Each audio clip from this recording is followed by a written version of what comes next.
Start from Sweden. Start from Sweden. Yep, okay.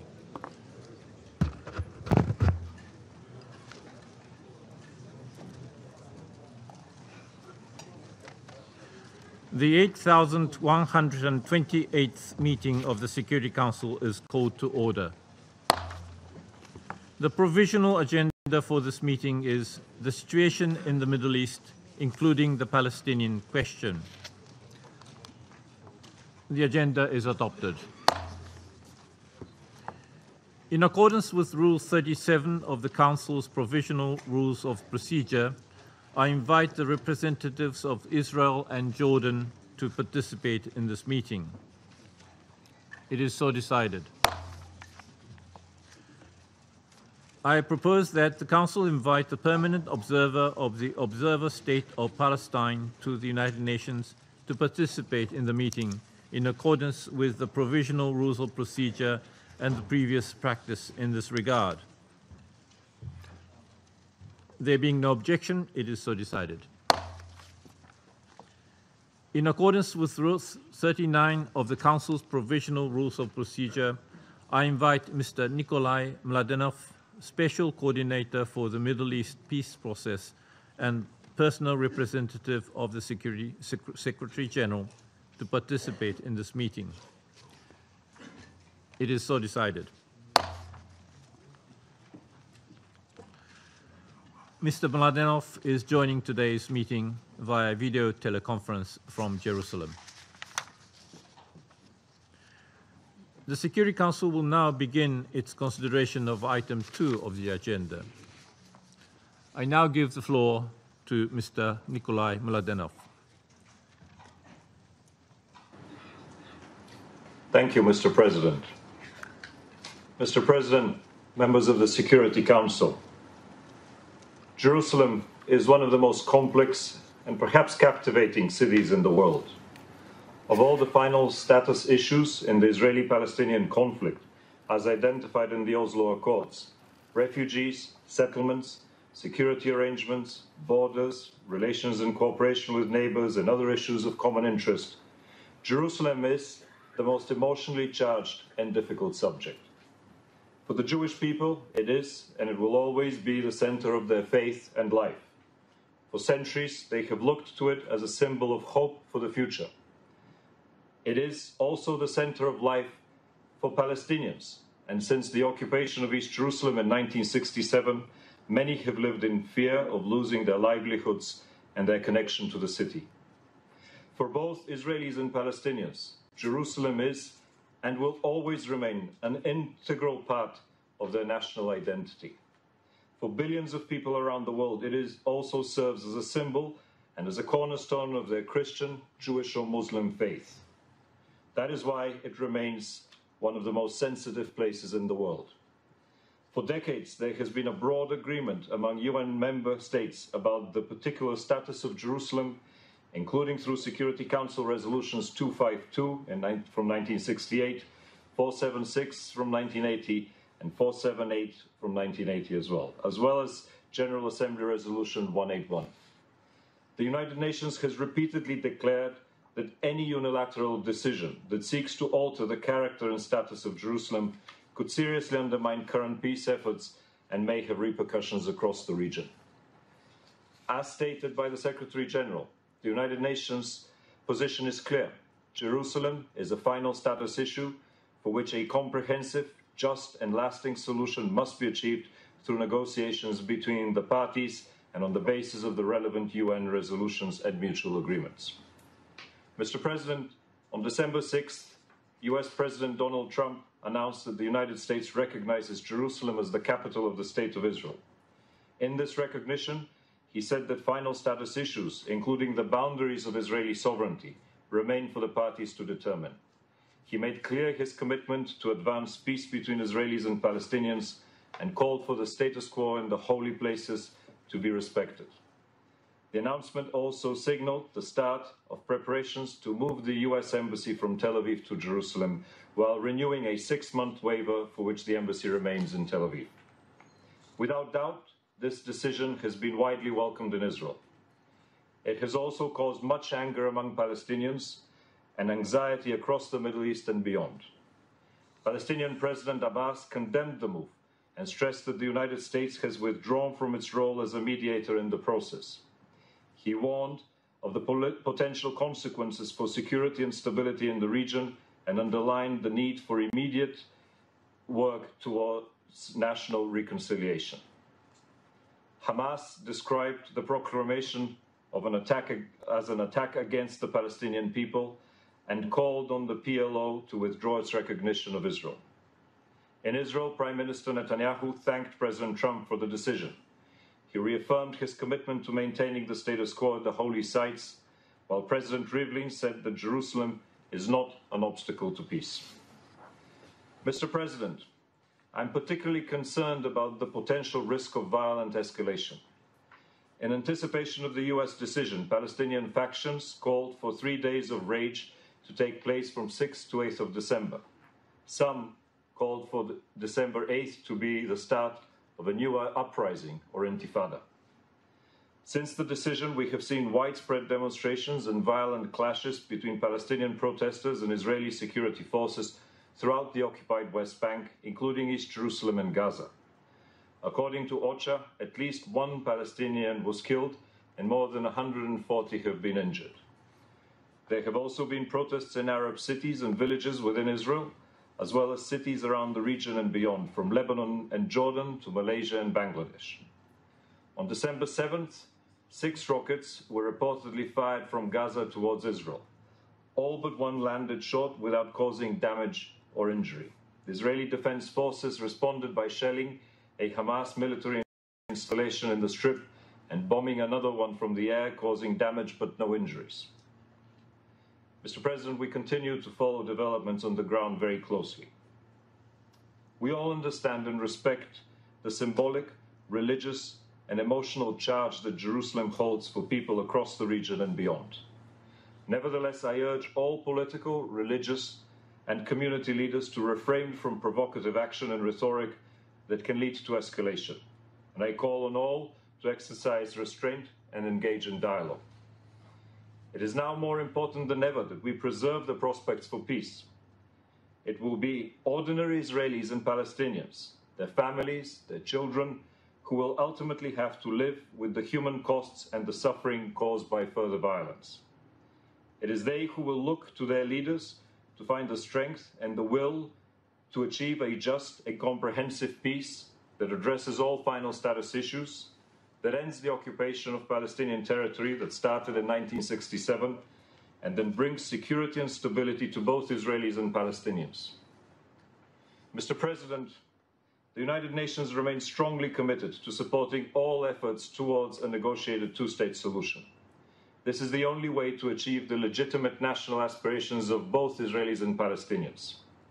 This point has been clearly reaffirmed by Secretary General Guterres, and I stress again his word. There is no plan B for the two-state solution. Palestinian and Israeli leaders, but also the international community, have an important responsibility to advance peace efforts to this end. Only through constructive dialogue can we hope to achieve peace, and I call on all parties to remain engaged. Mr. President, today we stand at another critical moment in the long-running history of this conflict, where we are yet to see if the prospects of peace can be preserved and advanced. It is up to all of us in the international community, just as much it is up to Israeli and Palestinian leaders, to urgently advance a just and lasting resolution of this conflict. The Secretary General has been clear that realizing a two-state solution with Jerusalem as the capital of Israel and Palestine is the only way that such a vision can be achieved. I have warned many times in the past, Mr. President, and I will do so again today. If the Israeli-Palestinian conflict is not resolved in line with relevant UN resolutions and in a manner that meets the legitimate national aspirations of both peoples, it risks being engulfed into the vortex of religious radicalism that has taken over the Middle East. There is a serious risk today that we may see a chain of unilateral actions which can only push us further away from achieving our shared goal of peace. It will be critical in the coming days that leaders demonstrate their wisdom and make all efforts to reduce the rhetoric, prevent incitement, and rein in radical elements. In its report in 2016, the Middle East Quartet called for steps to reverse negative trends that undermine the two-state solution, so as to build the conditions necessary for successful final status negotiations. Today, that call remains as valid as ever.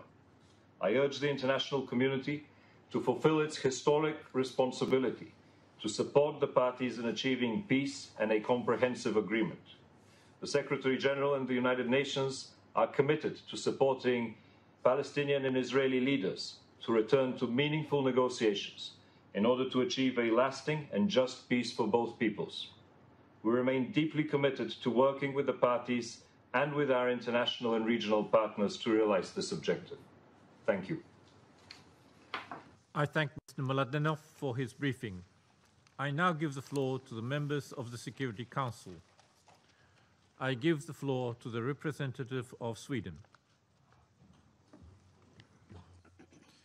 Thank you very much, Mr. President, for organizing this emergency meeting, and thank you to the Special Coordinator Nikolai Mladenov for his very clear briefing. We have requested today's meeting together with 7 other members of this Council: Bolivia, Egypt, France, Italy, Senegal, the UK, and Uruguay. Sweden took this step due to the repercussions that the statement made by the US President Donald Trump on Jerusalem on 6 December will have. We clearly disagree with the recognition of Jerusalem as the capital of Israel and with the plan for a move of the US Embassy to Jerusalem for a number of reasons, which I will now outline. Mr. President, firstly, it contradicts international law and UN Security Council resolutions. Jerusalem is a final status issue and can therefore only be resolved through negotiations agreed between the parties. Already in 1947, the UN attributed to Jerusalem a special legal and political status as corpus separatum. In 1980, when Israel attempted to declare Jerusalem its capital, this council stated in Resolution 478 that this was a violation of international law. The Council further declared that attempts to change the character and status of Jerusalem were null and void, and called upon all states to accept this decision, as well as to withdraw their missions from Jerusalem. All states, up to now, abided by the Council's call. It was only 1 year ago that this Council, again, in Resolution 2334, stated that, and I quote, "It will not recognize any changes to the pre-1967 lines, including with regard to Jerusalem, other than those agreed by the parties through negotiations." End of quote. The European Union has a clear position on Jerusalem, which explains why all EU member states on this Council were united in requesting today's meeting.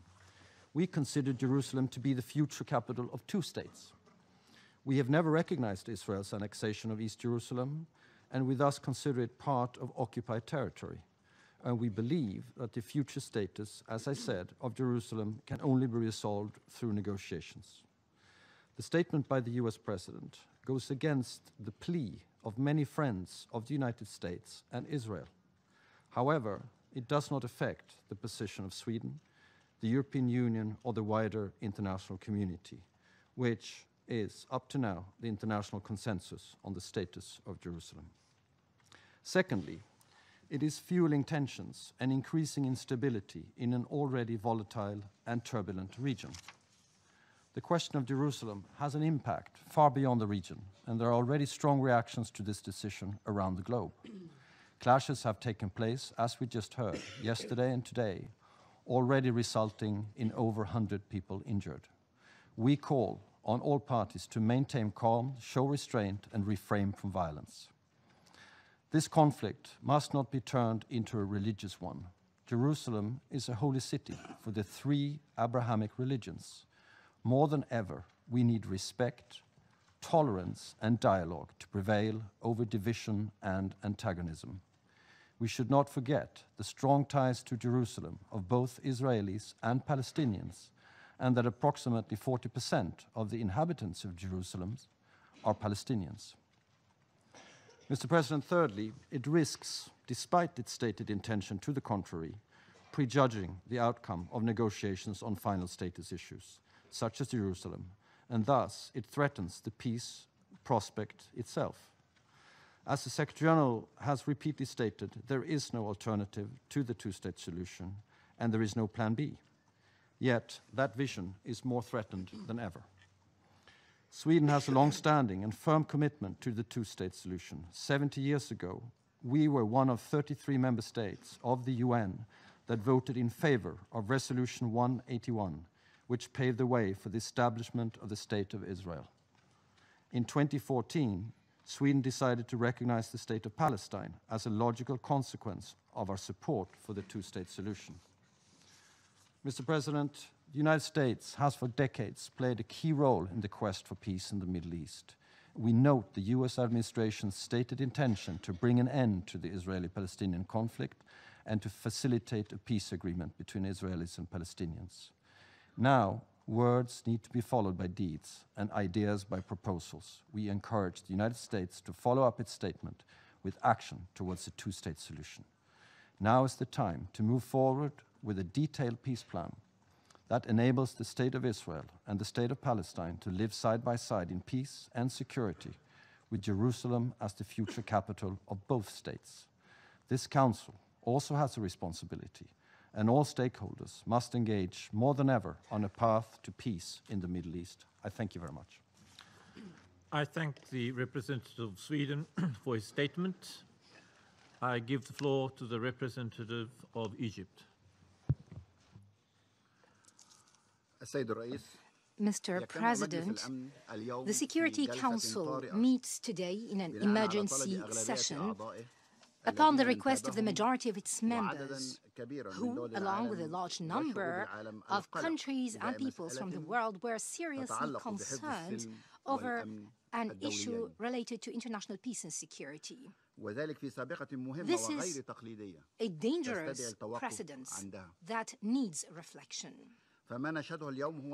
We are witnessing today the reflection of the great fear that pervaded the international community over the past few days over one of the questions that was included on the Security Council agenda since its establishment, that is, the Palestinian question. It also reflects the fear from the repercussions and impact of unilateral decisions that run counter to international law and threaten the system of political relations. Such a system was founded on the UN Charter over 70 years ago to prevent the repetition of the scourges of war. And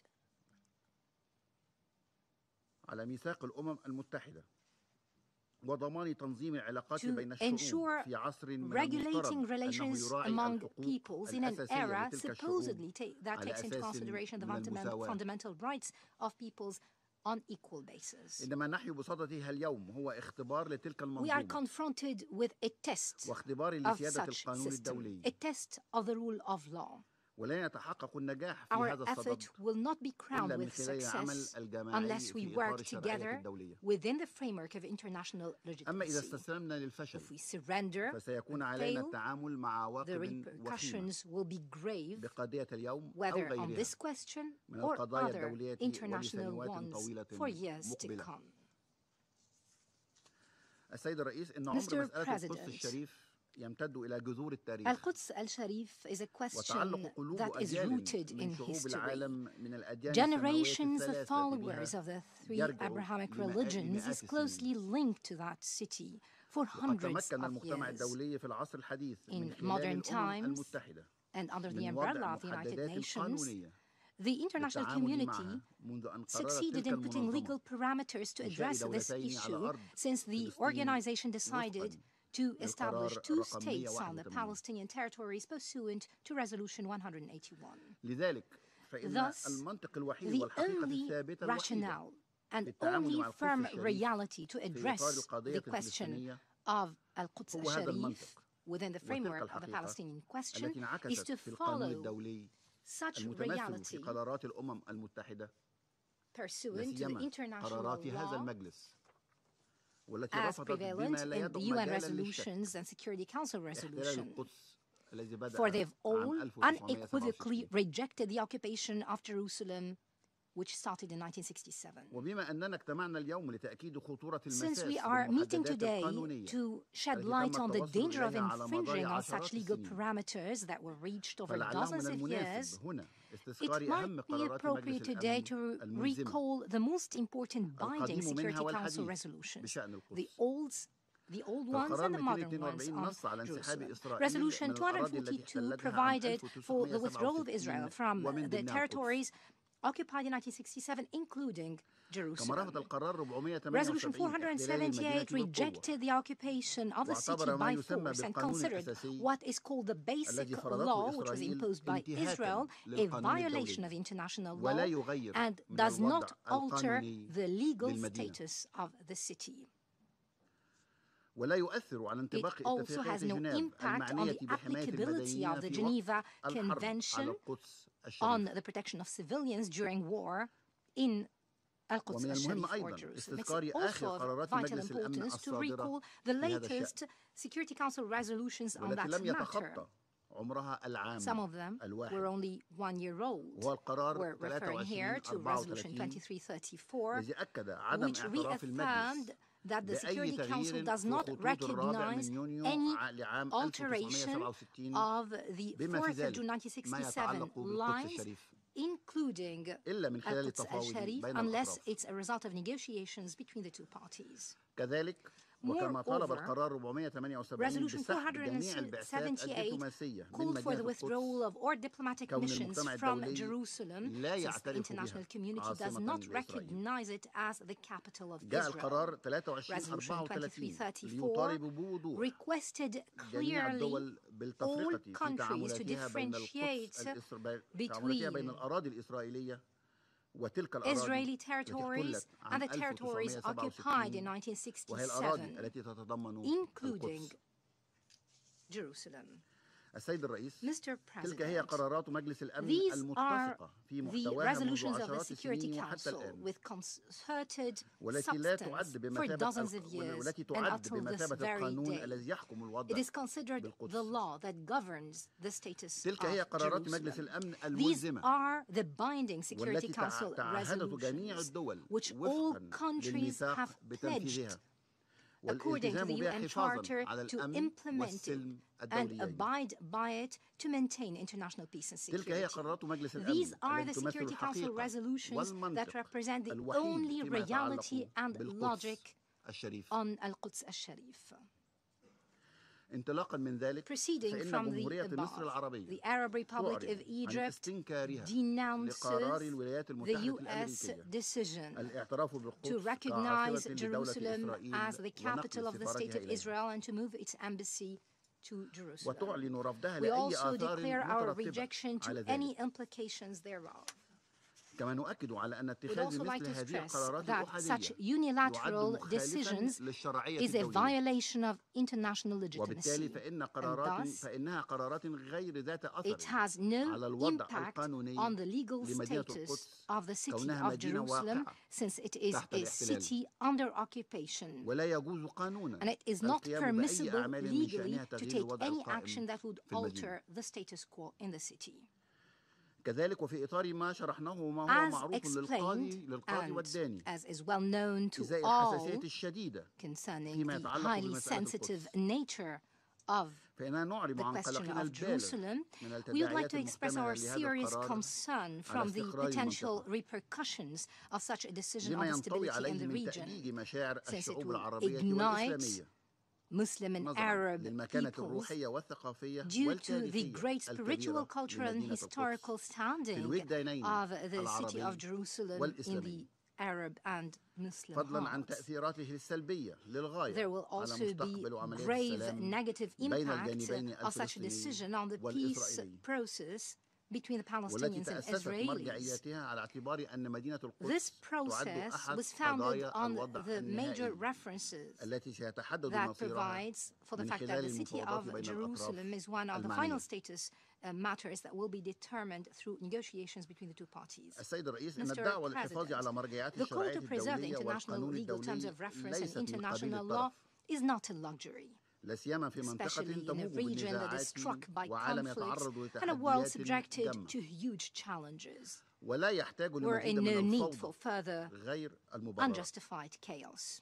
بل هي دعوة This تراعي ما is نراه a واضحا call that takes أمام into أعيننا من account what's مخاطر clear شديدة before our eyes, the تستدعي huge انهيار المنظومة danger القانونية faced الدولية. in case of the deterioration of the international legal system. ومن ثم Thus, فإننا نكرر we أن وضع reaffirm القدس once الذي again حددته that the قرارات status مجلس of الأمن كمدينة Jerusalem, as محتلة defined لم by يتغير Security Council resolutions ولن يتغير as a city under إلا إذا occupation, اتفقت will الأطراف not على ذلك change من and has not خلال changed المفاوضات. unless the parties agreed upon that issue through كما ندعو أجهزة الأمم negotiations. المتحدة We إلى call التعامل upon مع UN التحديات الناشئة agencies to face بالقضية the الفلسطينية emerging بالأسلوب challenges الذي يحفظ on the للشعب Palestinian الفلسطيني question in a حقوقه way that غير القابلة للتصرف. maintains the inalienable rights of the بما في Palestinian ذلك people, إقامة دولة including the right to مستقلة establish an وفقاً independent للحدود الرابع state من يونيو عام along the 4th of June 1967 1967 lines وعاصمتها with القدس East الشريف. Jerusalem as its capital. وتأكد مصر أنها ستظل على عهدها الذي Egypt قطعته will في سبيل always التوصل إلى سلام uphold its pledge دائم to وشامل وعادل في المنطقة. a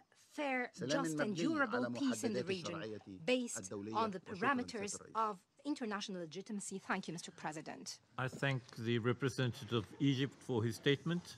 I now give the floor to the representative of the United Kingdom.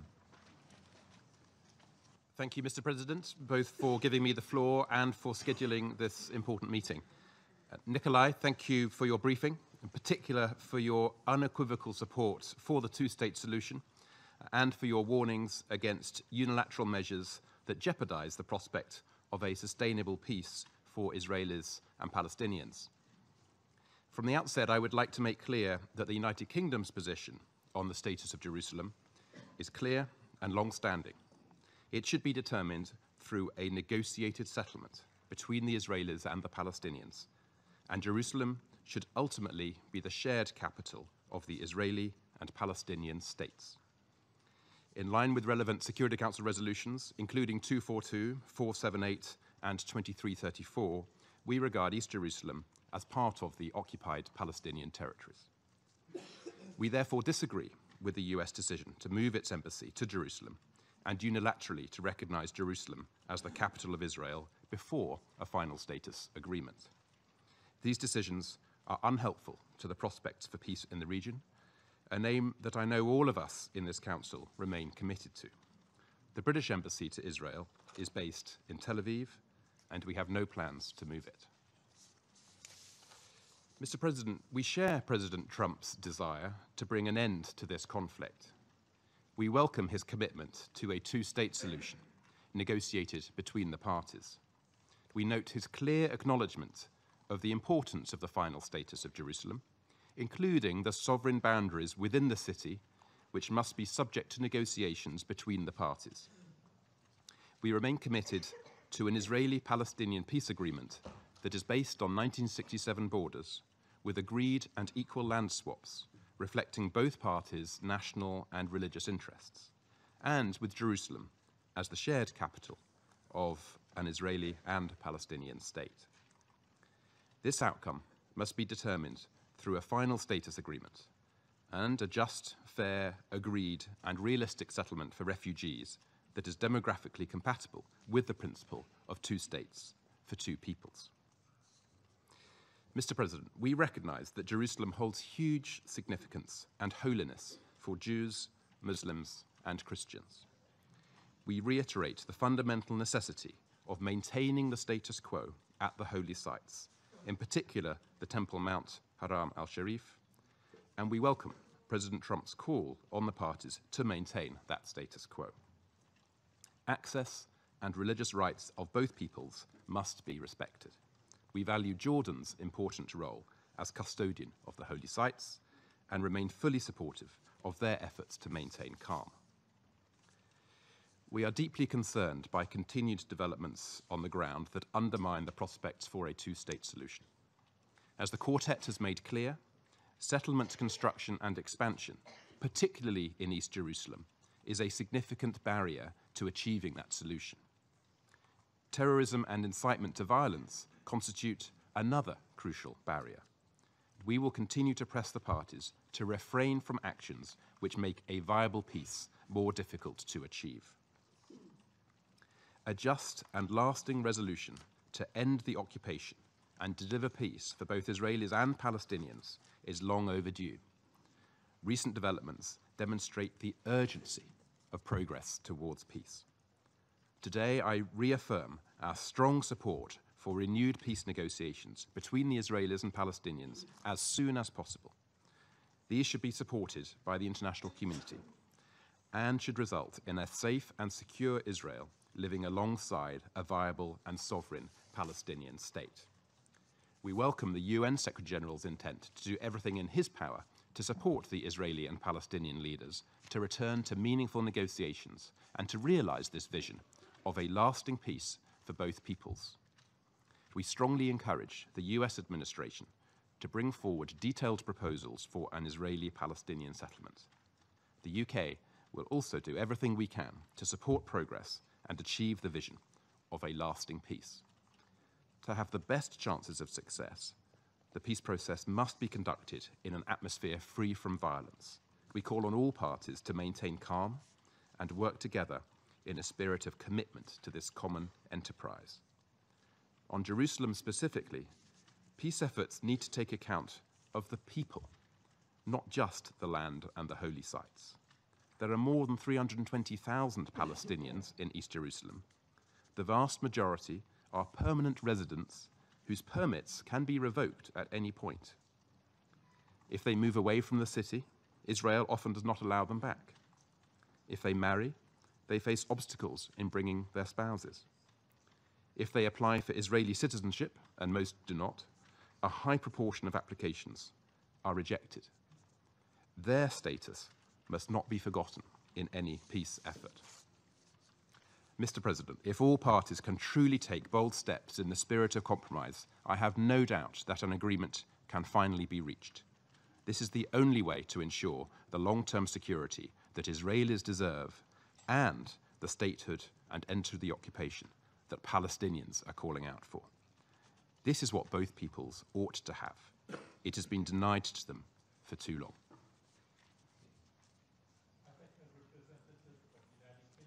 Statement.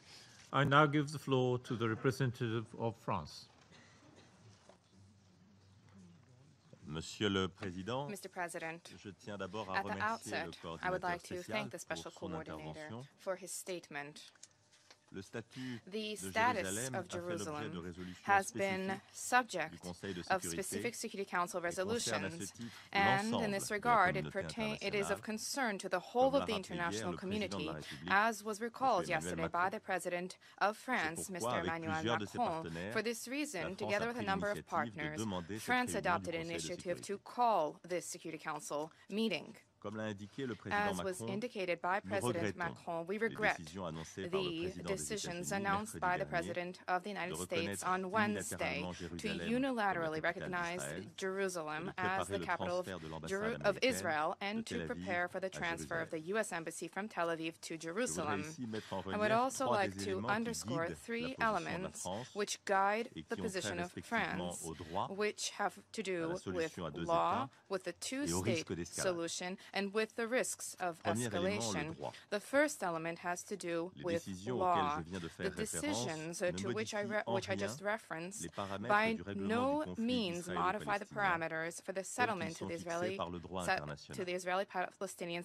conflict Le as set statut de forth under Jérusalem international devra law. être déterminé The par status les of parties Jerusalem must dans be le cadre determined d'un by accord the de paix parties under a l'absence peace d'accord, agreement, in the conformément au absence of an consensus agreement, qui prévaut depuis pursuant 70 to ans the au consensus sein that de la has communauté prevailed within the internationale, international community la over the France past ne 70 reconnaît years, aucune souveraineté France sur recognizes Jérusalem. no sovereignty over Ainsi, à Jerusalem. la suite du conflit de juin Therefore, in the 1967, wake of the June nous n'avons pas reconnu 1967 conflict, l'annexion de we Jérusalem did not Est, recognize the qui est, au annexation of regard du East droit Jerusalem. international, This, partie des in the territoires eyes of occupés. international law, is part of the En occupied 1980, territories. nous n'avons pas In reconnu non plus 1980, les nor actes did we unilatéraux recognize pris the par Israël unilateral concernant actions Jérusalem. undertaken by Israel Ce concerning Conseil a adopté les Jerusalem. résolutions The Security Council 476 adopted et resolutions 478 476 and avant et après la loi 478 fondamentale prior israélienne, to and following the intitulée adoption of the Israeli Basic Law, Jérusalem, capitale entitled d'Israël. Jerusalem, Ces capital of résolutions Israel. posent notamment These deux resolutions, inter alia, enshrine two Premier principles. principe,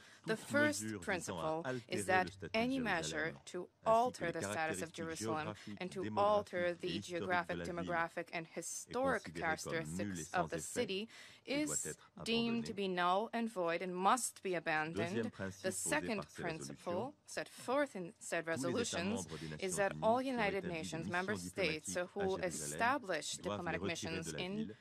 Jerusalem d'ailleurs ce qui s'est must produit withdraw them à from la the suite de city, la and this is résolution what took place 478 subsequent sans to aucune Resolution 478 without any Enfin, il y a à peine un exemption. an, l'adoption par ce Lastly, a little Conseil de under la a year résolution ago, the adoption by 2334 this Council of est venue Resolution rappeler qu'aucune 2334 modification was des a frontières de reminder that 1967, no autre modification que of the celle agréée par 1967 les borders, parties, other than ne serait one reconnue par agreed la upon by the communauté parties, internationale, will be acknowledged by the compris international à community, Jérusalem.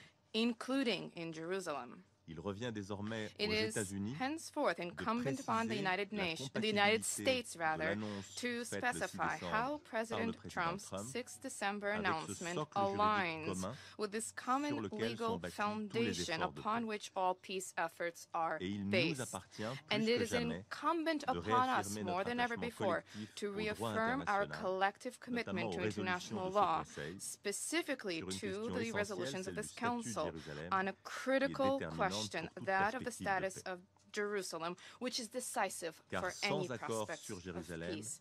For il n'y aura without pas an d'accord de agreement paix. on Jerusalem, there can be C'est no le deuxième peace élément qui agreement. guide notre action. This is the second element which guides L'importance our historique et action. religieuse The de Jérusalem, historic and aux yeux religious de chacune des significance of parties, Jerusalem en in fait the l'une des eyes clés of all de la parties résolution du conflit makes it among the israélo-palestinien, keys mais to également a de la resolution stabilité to the régionale Israeli-Palestinian et conflict and a internationale. key to regional and international Par sa stability. gravité, sa Given centralité its au Proche-Orient, gravity, its dimension central symbolique positioning et in the sa Middle East, place dans its l'imaginaire critical collectif, significance and its role in le the collective conflit imagination, the israélo-palestinien et Israeli-Palestinian singulièrement en son sein la conflict question de Jérusalem is, and specifically revêt the un question of caractère Jerusalem, profondément is mobilisateur, profoundly dont la galvanizing portée in dépasse largement nature, and les the frontières scope d'Israël et du largely territoire palestinien. surpasses Israel and and Palestinian Monsieur le territories. Président, For il est this reason, essentiel Mr. de President, bien it is veiller à ne critical donner aucun to prétexte duly aux seek to mouvements radicaux provide de la région no pretexts for radical d'encourager movements au in the region, contraire and tous les on the artisans de la contrary, paix. to encourage all statesmen and actors for Dans le même peace. esprit, Along the parce qu'elle est same saturée de lines, significations because it is spirituelles et symboliques. saturated with the religious La and question de Jérusalem historic porte le risque, si l'on n'y symbolism. prend garde, This carries the transformer un risk. conflit If we fail to politique take action, it carries the susceptible risk en of tant que taking a tel political de conflict, compromis, which in and of en un itself conflit religieux carries risks qui serait par of nature causing this to insoluble. morph into an insurmountable religious Dans ce cadre, conflict. La France That et ses partenaires said, de l'Union européenne France and its considèrent que European Union Jérusalem a partners vocation à believe devenir la capitale that des deux Jerusalem États, is to Israël become a et la capital of Palestine, two states, selon Israel des and modalités qu'il Palestine, appartiendra aux pursuant Palestiniens to et aux parameters Israéliens to be de définir defined par la by négociation, Palestinians and Israelis en lien through avec la negotiations. Jordanie, compte tenu de Together son rôle with spécial Jordan, sur ce plan. given its special role in this Soyons regard. clairs, il n'y a Let pas us be d'alternative clear, à la solution there is des no deux États alternative to a et pas de two-state solution des solution, deux États nor is sans there a accord entre two-state les solution parties without an sur agreement Jérusalem. among the parties Nous avons on relevé à cet Jerusalem. égard And in this la regard, disposition we noted affichée par le président des the États-Unis stated à willingness of the soutenir la President of the solution des United deux States États. to support Nous a formons le two-state vœu qu'elle solution. ouvre la voie We cherish à the un hope that this retour will des pave the États-Unis way to dans bringing le the United cadre du States back consensus into the de la fold communauté of internationale. international consensus. In the immediate term, and this is my third message, we certainly are greatly alarmed by risks of escalation on the ground. Following 3 days of clashes, specifically in Gaza and in a number of neighborhoods in East Jerusalem, we call upon all to exercise restraint, to adopt all requisite measures to restore calm. Beyond this, there are negative repercussions throughout the region which should be averted. We call upon all regional actors to refrain from fueling tensions and to contribute to pacification. Sir, France is a friend of the Palestinians. We are a friend of the Israelis as well. For this reason, we seek to speak truth by calling upon them to return to the negotiating table. Indeed, there is no shortcut in the difficult path towards peace. This requires negotiations and respect for the other. As the question of Jerusalem is among the keys to the Middle East, it is more important than ever before to recall our collective commitment to conservation of international position on the specific status of those cities. At stake is respect for international law and the legitimate rights of each of the parties. At stake is the legitimacy of the Security Council. At stake is the conservation of the two-state solution. In all of these regards, Mr. President, ladies and gentlemen, dear friends, you may count upon the consistent and resolute support of France. Thank you. I thank the representative of France for his statement. I now give the floor to the representative of the plurinational state of Bolivia. Muchas gracias, señor presidente. Thank you very much, Mr. President. Ante los anuncios hechos por el presidente de los Estados Unidos sobre su reconocimiento unilateral de Jerusalén como capital de Israel y la decisión de iniciar los trabajos de traslado de su embajada a esa ciudad, 8 delegaciones de este Consejo hemos solicitado a la Presidencia la convocatoria de esta reunión de emergencia. El movimiento de países no alineados se ha pronunciado al respecto. También lo han hecho la Unión Africana, la Liga Árabe y una serie de declaraciones de varios Estados miembros que ratifican la importancia del asunto que tratamos hoy. Bolivia deja clara e inequívocamente establecido que se opone a esa decisión unilateral, por ser no solamente contraria al derecho internacional, sino porque es perjudicial y socava la posibilidad de alcanzar una paz justa y duradera entre Israel y Palestina. Esta decisión es extremadamente dañina, es irresponsable, debido a que exacerba aún más la ya inestable situación del Medio Oriente. Además de ser contraria a la Carta de las Naciones Unidas, a las resoluciones del Consejo de Seguridad y de la Asamblea General, los efectos de esta decisión afectarán no solo a palestinos e israelíes, sino a toda la región. Será explotada por extremistas y alimentará la violencia de radicales. Señor presidente, asimismo, esta decisión unilateral afecta la identidad multicultural y multirreligiosa de Jerusalén. El Papa Francisco lo expresó de la siguiente manera, y cito: "No puedo callar mi profunda preocupación por la situación que se ha creado en los últimos días y al mismo tiempo dirigir un apremiante llamado para que sea empeño de todos respetar el status quo en conformidad con las pertinentes resoluciones de Naciones Unidas.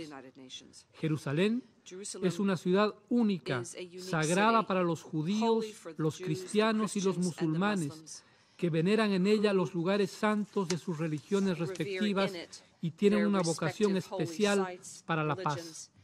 Cierro la cita.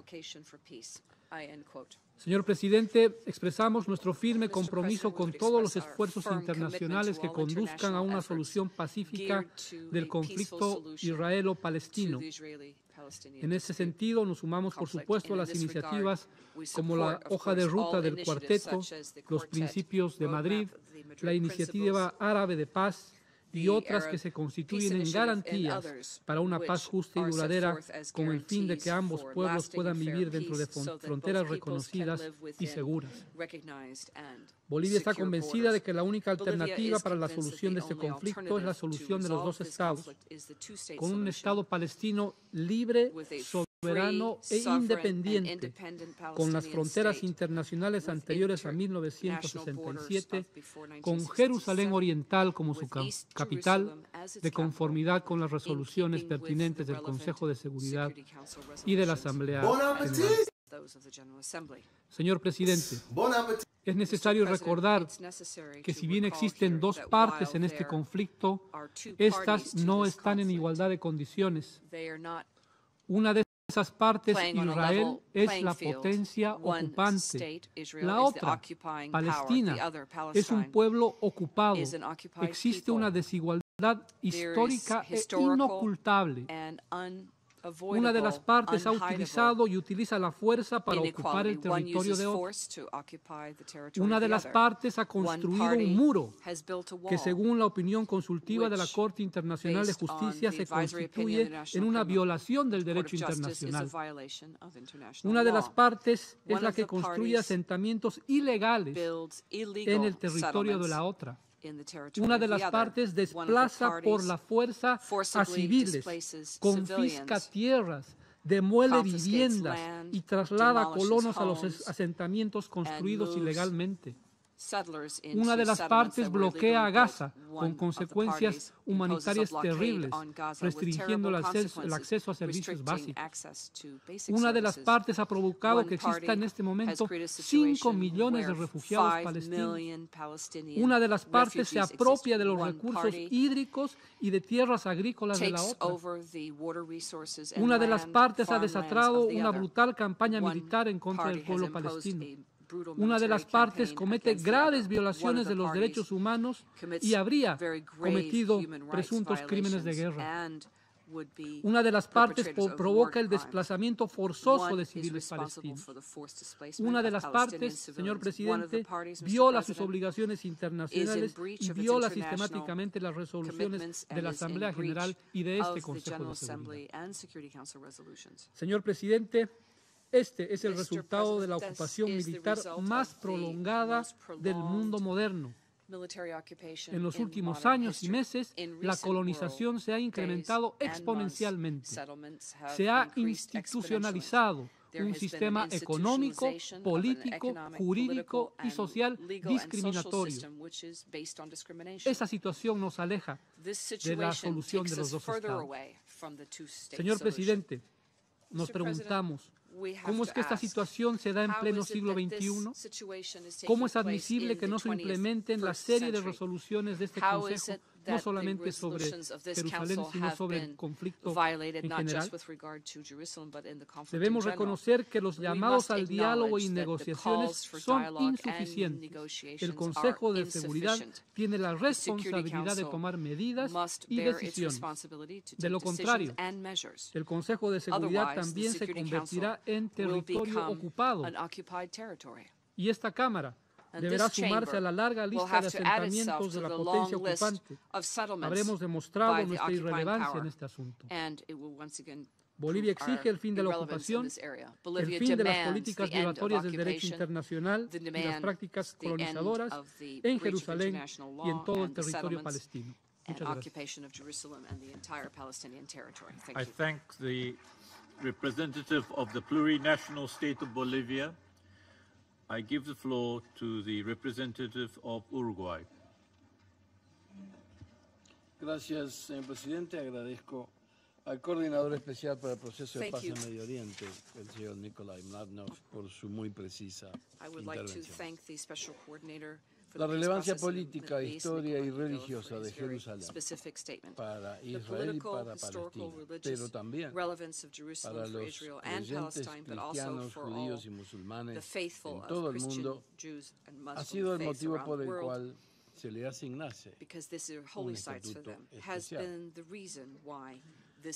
Mi gobierno en el día de ayer emitió un comunicado que paso a leer y dice: el gobierno de Uruguay reafirma su apoyo a la resolución 181/1947 de la Asamblea General, que estableció la creación de un Estado judío y un Estado árabe en el territorio de Palestina, con Jerusalén como corpus separatum, sometido a un régimen internacional especial, a la vez de expresar su compromiso con la resolución 478/1980 del Consejo de Seguridad. En tal sentido, el gobierno de Uruguay expresa su preocupación y discrepancia con la decisión del gobierno de Estados Unidos, que no contribuye al imprescindible clima de paz y respeto mutuo necesario para alcanzar una solución justa, completa y duradera en Medio Oriente. Señor presidente, el Uruguay votó a favor de la resolución 181 de la Asamblea General y reafirma una vez más el estatus especial de la ciudad de Jerusalén, de acuerdo a todas las resoluciones de la Asamblea General y de este Consejo de Seguridad, como lo expresara en el día de ayer el secretario general Antonio Guterres. El estatus final de Jerusalén es una cuestión que está aún por resolverse. Por tanto, la soberanía y los límites de Jerusalén deben ser acordados por Israel y por Palestina en negociaciones bilaterales. Uruguay reafirma, como lo ha venido haciendo desde 1947, el derecho de Israel y Palestina a vivir en paz dentro de fronteras seguras e internacionalmente reconocidas, en un ámbito de cooperación renovado y libre de cualquier amenaza o acto que quebrante la paz. La solución de dos estados sigue siendo la única opción viable para poner fin a este conflicto. Para ello será necesario a la mayor brevedad posible reiniciar negociaciones bilaterales directas que puedan dilucidar todas las cuestiones pendientes a fin de alcanzar una solución pacífica, justa y duradera a este largo conflicto. Señor presidente, hace hoy exactamente 37 años, en esta misma ciudad y no muy lejos de aquí, era asesinado John Lennon.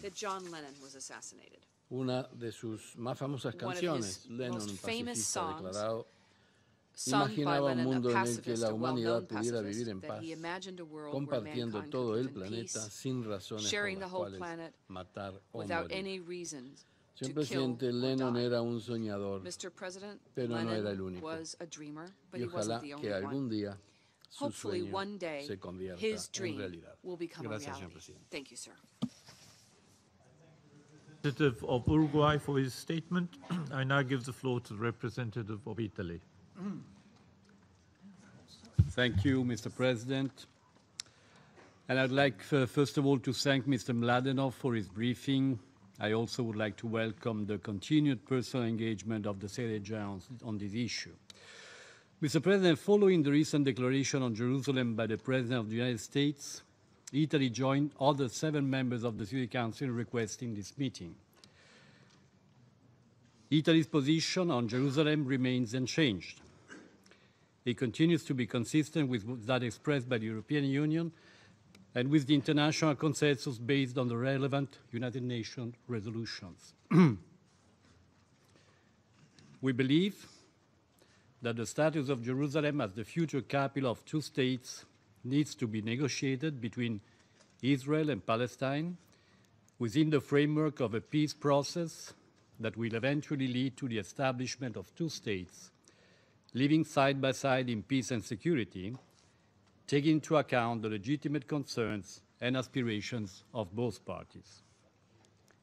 Until that moment, Italy will continue to abide by the relevant United Nations resolutions and will maintain its embassy to Israel in Tel Aviv. We are, of course, now very concerned by the risk of unrest and tensions in the region. We call on all actors in Palestine and in the Middle East to show responsibility, exercise restraint, and refrain from any form of violence or incitement. Mr. President, as the Secretary General affirmed in his statement on Wednesday, there is no alternative to the 2-state solution. Therefore, Italy reiterates its commitment to working to that aim, together with the members of the European Union and other regional and international partners, and to contributing to the resumption of a meaningful peace process. I thank you, Mr. President. I thank the representative of Italy for his statement. I now give the floor to the representative of Senegal. Monsieur le Président, je voudrais vous remercier d'avoir bien voulu accéder à la requête de 8 États membres de ce Conseil, parmi lesquels le Sénégal, pour permettre à notre organe, investi en vertu de la Charte du maintien de la paix et de la sécurité internationale, de pouvoir se pencher en séance publique aujourd'hui sur la situation créée par la décision américaine annoncée avant-hier mercredi 7 décembre. Je remercie aussi notre briefeur du jour, M. Nicolai Mladenov, coordonnateur spécial du processus de paix au Moyen-Orient et représentant personnel du secrétaire général de sa déclaration. Notre séance d'aujourd'hui est des plus importantes car permettant de rappeler le consensus international sur le statut de Jérusalem que les parties israélo-palestiniennes, avec l'appui des Nations Unies et du Conseil de sécurité plus particulièrement, ont convenu de réserver dans les négociations finales.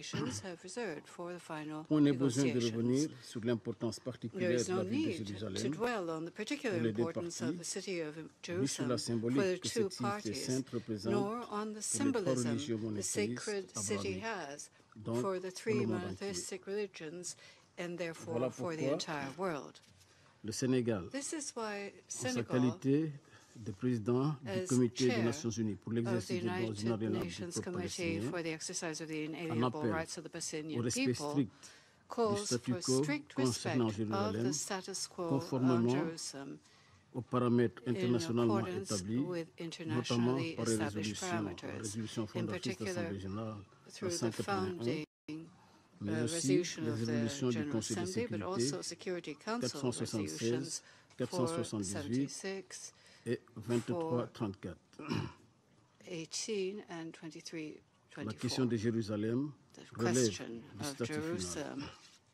Will depend on the final status.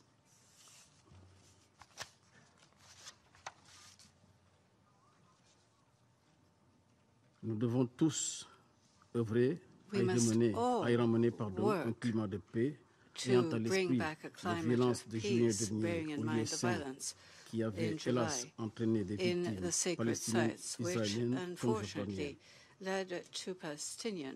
Les violences ont repris depuis l'annonce de la décision américaine. C'est l'occasion pour ma délégation de réitérer sa réprobation et sa condamnation pour la violence et de l'extrémisme du terrorisme, quels qu'en soient les auteurs, quelles qu'en soient les motivations. Ces violences rappellent, si besoin en était encore, l'extrême volatilité de la situation sécuritaire à Jérusalem et doit donc inciter tous les acteurs à agir prudemment et surtout à préserver le statut actuel de la ville en attendant l'issue des négociations que nous appelons de Le Sénégal renouvelle son appréciation à la Jordanie pour le rôle éminent, important qu'elle continue de jouer for the en tant que garante des outstanding, lieux saints, important musulmans et role chrétiens, that y it compris continues to Al-Sharam, play Al-Sharif. as custodian of the Muslim and Christian holy places, Enfin, including la Al-Haram délégation al-Sharif. voudrait en appeler My au retour delegation à l'esprit de partage calls qui avait for a prévalu return to il y the a spirit of 70 ans sharing that à la création prevailed des deux États, Israël 70 et la years ago, Palestine, and which is qui ont supposed to tous lead to the droit creation of two à states, Jérusalem comme Israel leur and capitale. Palestine, both of which Je vous remercie. have a right to Jerusalem as their capital. Thank you. I thank the representative of Senegal for his statement. I give the floor to the representative of the United States. Thank you, Mr. President. The Jewish people are a patient people.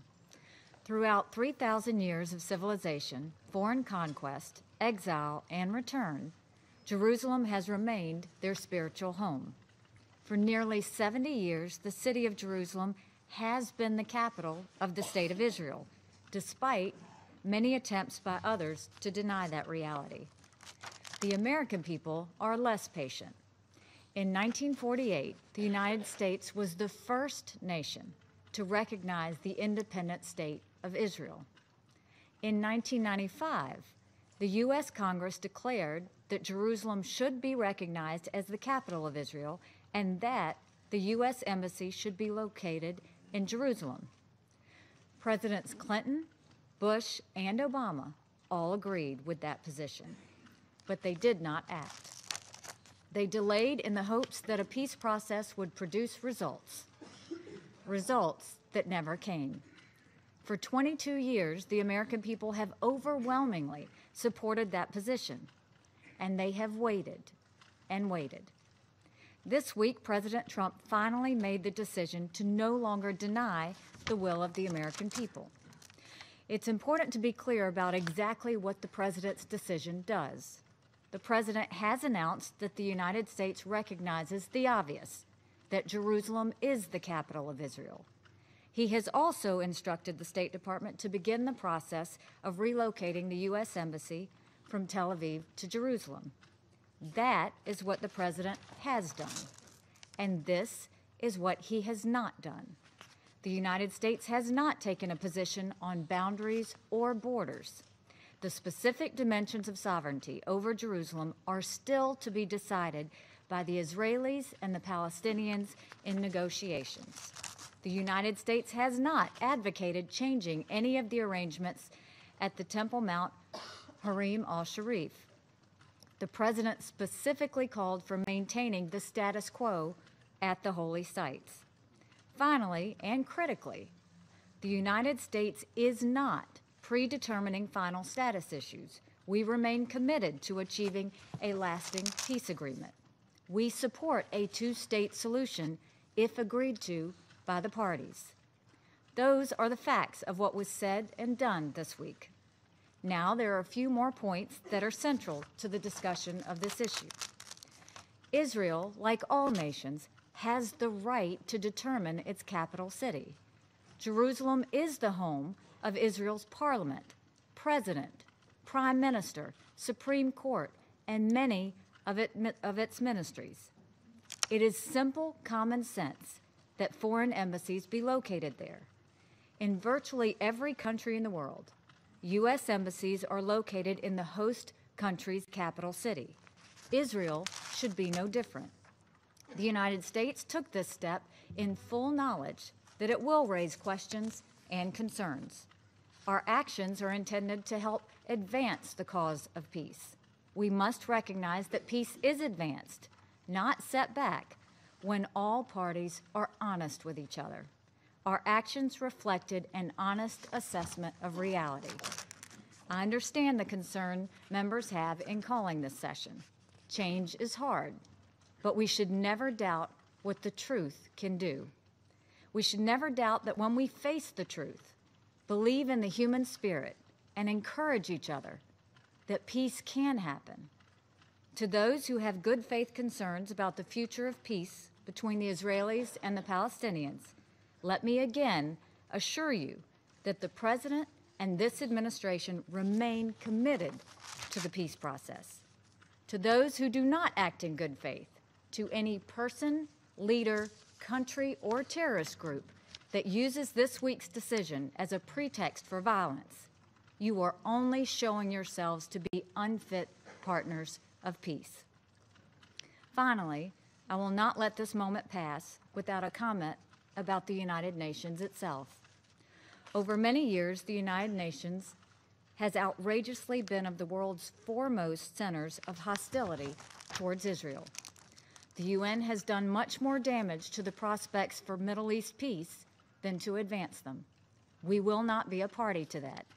The United States no longer stands by when Israel is unfairly attacked in the United Nations.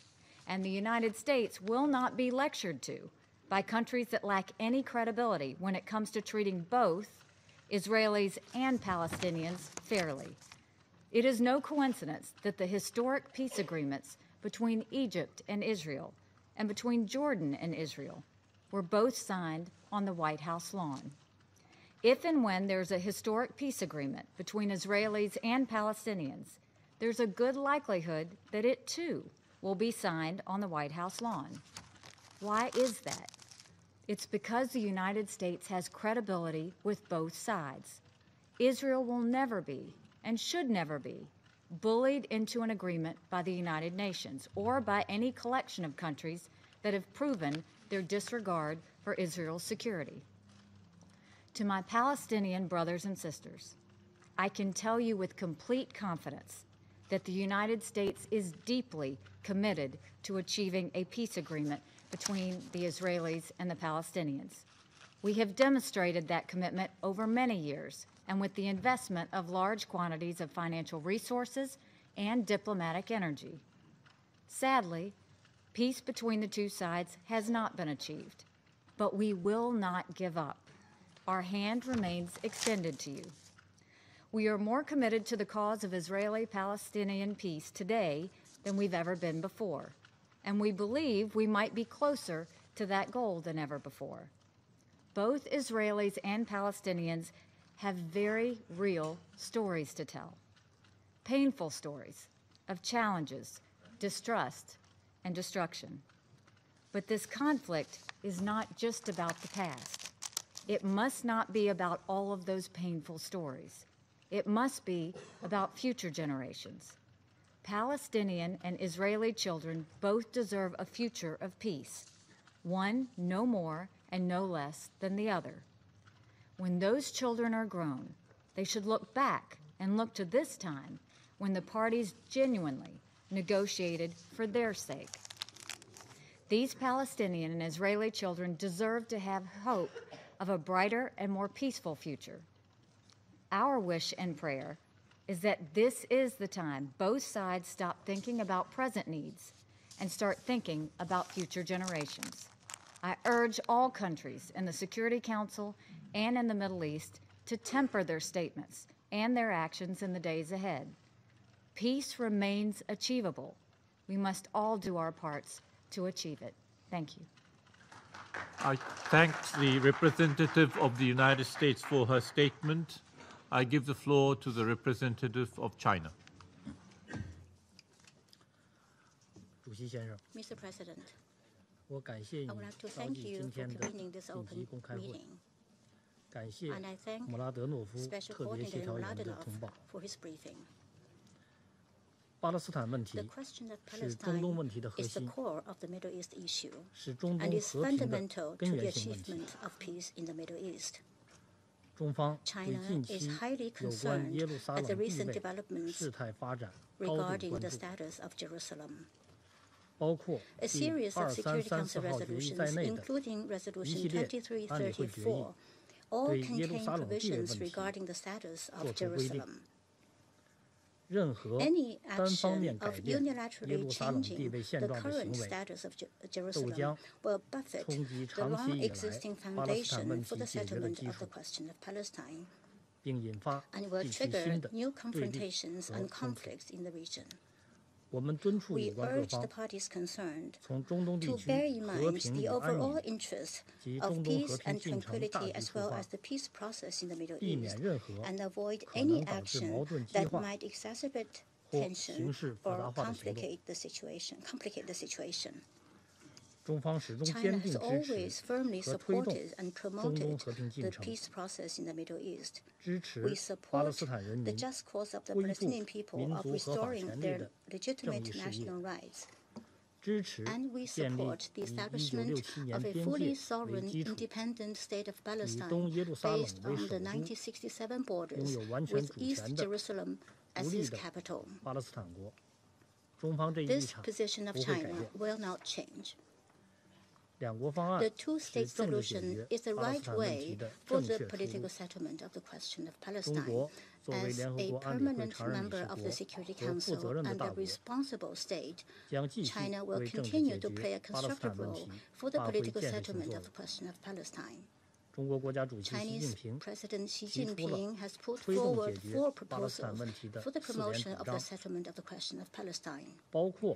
namely advancing the process of political settlement based on the two-state solution, adhering to a concept of common, integrated, cooperative, and sustainable security, further coordinating efforts of the international community and increasing synergy for peace, and taking integrated measures to promote peace through development.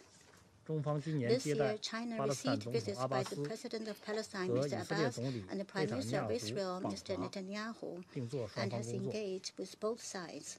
Recently, President Xi Jinping sent a congratulatory message to the conference in commemoration of the International Day of Solidarity of the Palestinian people, in which he said that China firmly supports the peace between Palestine and Israel. China will remain true to its commitment and continue to work towards the settlement of question of Palestine and promote the peace, stability, and development of the Middle East. Thank you, Mr. President. I thank the representative of China for his statement. I give the floor to the representative of Ethiopia. Thank you, Mr. President. I want to thank you, Mr. President, for organizing this very important, urgent meeting, and also express appreciation to those council members who took the initiative for the meeting. We thank Special Coordinator Mladenov for his briefing. We appreciate the statement that the Secretary General issued 2 days ago, which we believe was timely and most appropriate, and reaffirmed the long-standing position of the United Nations regarding the approach and the principles on the basis of which peace, security, and justice could be sought between the Israelis and the Palestinian sides.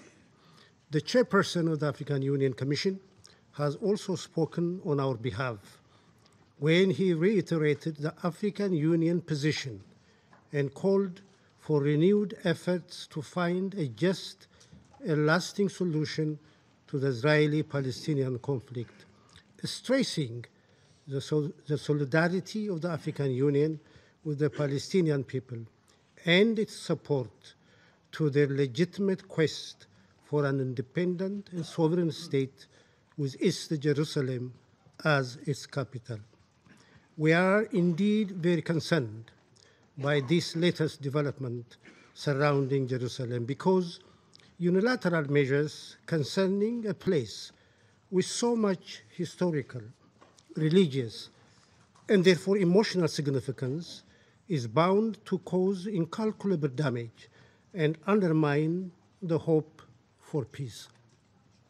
Jerusalem, as the Secretary General said, is a final status issue that must be resolved through direct negotiations between the two parties on the basis of the relevant Security Council and General Assembly resolutions, taking into account the legitimate concerns of both the Palestinian and Israeli sides.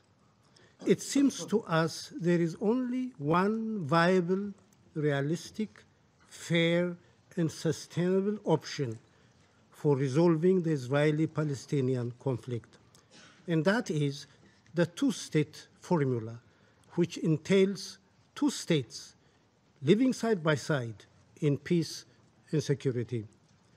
We are not aware of any other viable option which would accommodate the interests of both parties and also accord with the interests of the region for durable peace and security, while being consistent with the aspiration that people have for justice and fair play. We are not convinced that this latest development, which, not surprisingly, has begun to roil the Middle East, would advance the cause of peace and lay the foundation for peace, security, and for two-state solution with all its implications. Obviously, the Middle East does not need all this, for it already has its fair share of insecurity and very complex challenges, which could affect not only the security of the region, but also that of the entire globe. That is why this latest development is so worrying and why it is so critical that ways and means are found to limit the damage that might be caused, and try, no matter how difficult it might be, to save the two-state formula in a credible manner and in a way that goes beyond paying lip service. Many who still have had some hope despite the many hurdles have already begun to show signs of despair and hopelessness. We all know, and life experience has shown so many times, that when those who seek moderate solutions are deprived of space and their credibility is destroyed, the results are never salutary. That is one way of inadvertently opening the floodgate for extremism and terrorism.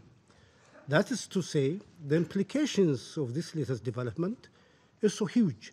It warrants serious handling and readiness to look into what it is that the UN and Security Council can do to avert what otherwise could be the further destabilization of a region which is already facing major challenge. Thank you, Mr. President. Thank the representative of Ethiopia for his statement. I give the floor to the representative of Ukraine. Mr. President, I would like to thank Special Coordinator Nikolai Mladenov for his statement.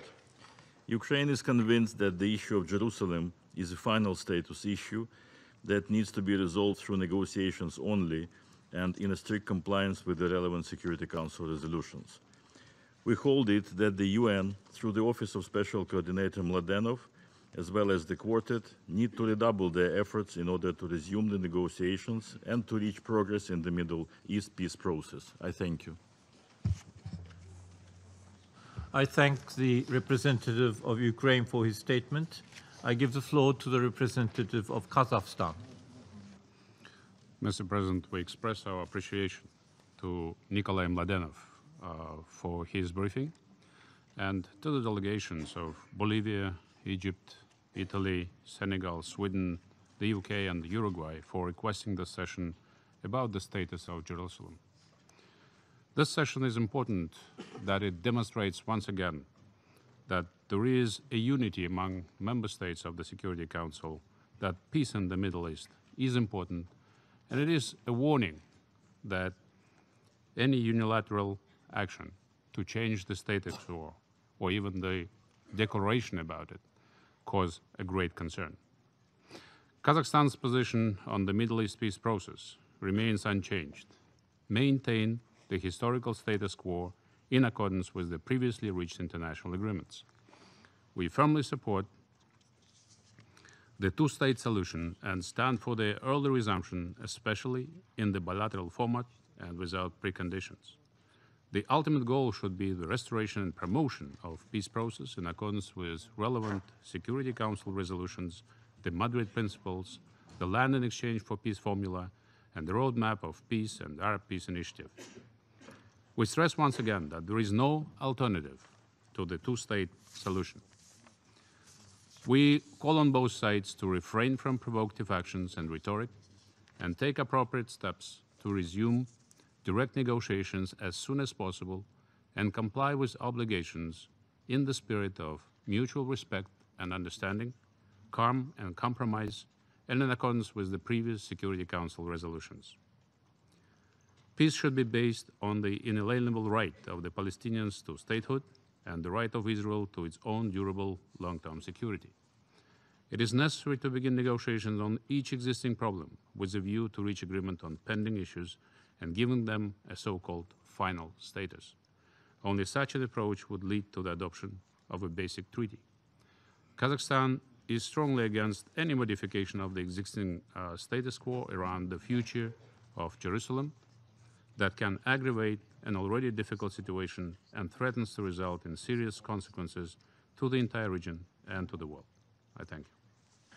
I thank the representative of Kazakhstan for his statement. I give the floor to the representative of the Russian Federation. Thank you very much, President.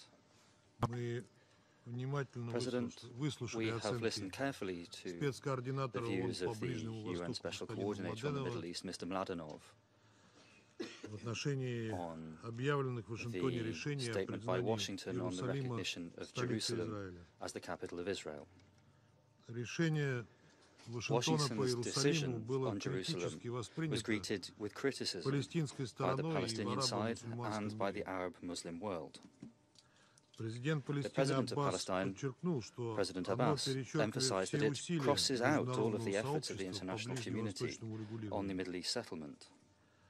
At the same time, Palestinian factions making up the Palestinian Liberation Organization and also Hamas called for strikes and protest marches in the Palestinian territories on the West Bank of the River Jordan and also in Gaza. In Moscow, the decision announced in Washington was greeted with serious concern. We are of the view that a fair and reliable settlement of the long-standing Palestinian-Israeli conflict should be reached on the well-known basis of international law, including the corresponding resolutions of the Security Council and the General Assembly of the United Nations. These stipulate the settlement of all aspects of the final status of the Palestinian territories, including the so sensitive question of Jerusalem, through the course of direct Palestinian-Israeli negotiations. We are worried by the fact that the new position announced by the United States on Jerusalem risks further complicating the situation in Palestinian-Israeli relations and in the region as a whole. Therefore, we call on all parties involved to exercise restraint and to refrain from actions which might have dangerous and uncontrollable consequences. It is necessary that particular attention is devoted to the issue of guaranteeing freedom of access for all worshippers to the holy places of Jerusalem. Russia's principal position remains unchanged. It stipulates facilitating a long-term Palestinian-Israeli settlement within the framework of which peaceful and safe existence is guaranteed for Israel within internationally acknowledged borders, and also the hopes of the Palestinian people are realized for the creation of their own independent state. In this, East Jerusalem would become the future capital of Palestine, and West Jerusalem would be the capital of the State of Israel. As a permanent member of the UN Security Council and an active participant in the Middle East Peace Quartet, Russia will continue to provide energetic assistance to Palestinians and Israelis in reaching the corresponding agreements. We confirm our firm position that there is no alternative to a two-state solution. Everybody should have an interest in resolving the Palestinian, Israeli and Arab Israeli conflicts. Efforts to achieve this goal are worthy of support. However, without considering the interests of all parties, the Middle East peace settlement, any decision would not be viable. We welcome steps to strengthen the unity of the Palestinian nation through the facilitation of Egypt. We support the active involvement in the Middle East settlement of regional players, in particular Cairo and Amman. We reiterate our proposal that Russia can hold a summit between the leaders of Palestine and Israel. We await the long-promised proposal from the United Nations, of the United States, on the Palestinian-Israeli settlement, promised to the international community. We've already asked the American side to explain the sense behind the decision that was adopted on the possible transfer of the U.S. embassy in Israel from Tel Aviv to Jerusalem. We have asked for an explanation of how they see the consequences of this step for efforts which were undertaken under the UN's aegis within the framework of the Middle East Peace Quartet. We have drawn attention to the fears that have been expressed by Arabs and as a whole by Muslim countries, as well as by the League of Arab States and the OIC, on the fact that this might undermine and even put paid to the negotiations on a two-state solution, when the State of Israel and the State of Palestine could live fully fledged, side by side, in safety. After all of this was reflected in the corresponding decisions of the UN General Assembly and the Security Council. President, in these conditions, it is as important as ever before to relaunch a sensible political process targeted at achieving a final and sustainable Palestinian-Israeli settlement on the basis of a two-state solution. In this sense, the Middle East Peace Quartet remains a unique mediation mechanism. I thank you. I thank the representative of the Russian Federation for his statement. I shall now make a statement in my capacity as a representative of Japan. The Security Council has closely followed the Palestinian issue in its monthly meetings. I thank Mr. Mladenov for his update, and Japan shares his assessment of the alarming situation surrounding the peace process. Japan's position remains unchanged. Japan supports a two-state solution based on relevant UN Security Council resolutions, the Madrid Principles, the Quartet Roadmap, the agreements previously reached by the parties, and the Arab Peace Initiative. The final status of Jerusalem is a part of a range of issues that should be resolved through negotiations on the basis of the parameters I have just mentioned.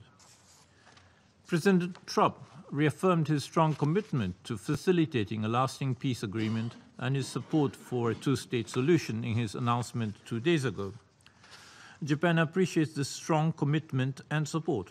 Japan also notes well the importance of the President's clear acknowledgement that the final status of Jerusalem, including the sovereign boundaries within the city, must be subject to negotiation between the parties. The United States should continue to play an important role in advancing peace. Japan is concerned that the US announcement could lead to worsening of the environment surrounding the Middle East peace process or the deterioration of the situation of the wider Middle East region. Japan took note of the Secretary General's statement 2 days ago on Middle East peace process and Mr. Mladenov's briefing today, calling against any unilateral measures that would jeopardize the prospect of peace. Japan has consistently reiterated this position in the context of the issues of settlements and violence. Japan is deeply worried about the heightening tension on the ground. At such times, cases of violence can easily snowball into larger crises. Japan has consistently stated that violence does not bring peace any closer. Japan calls upon the parties to maintain calm and act in the interest of peace, not violence.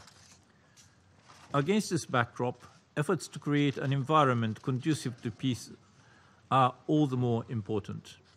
We have seen various initiatives and proposals by different parties to bring both sides closer to a meaningful negotiations.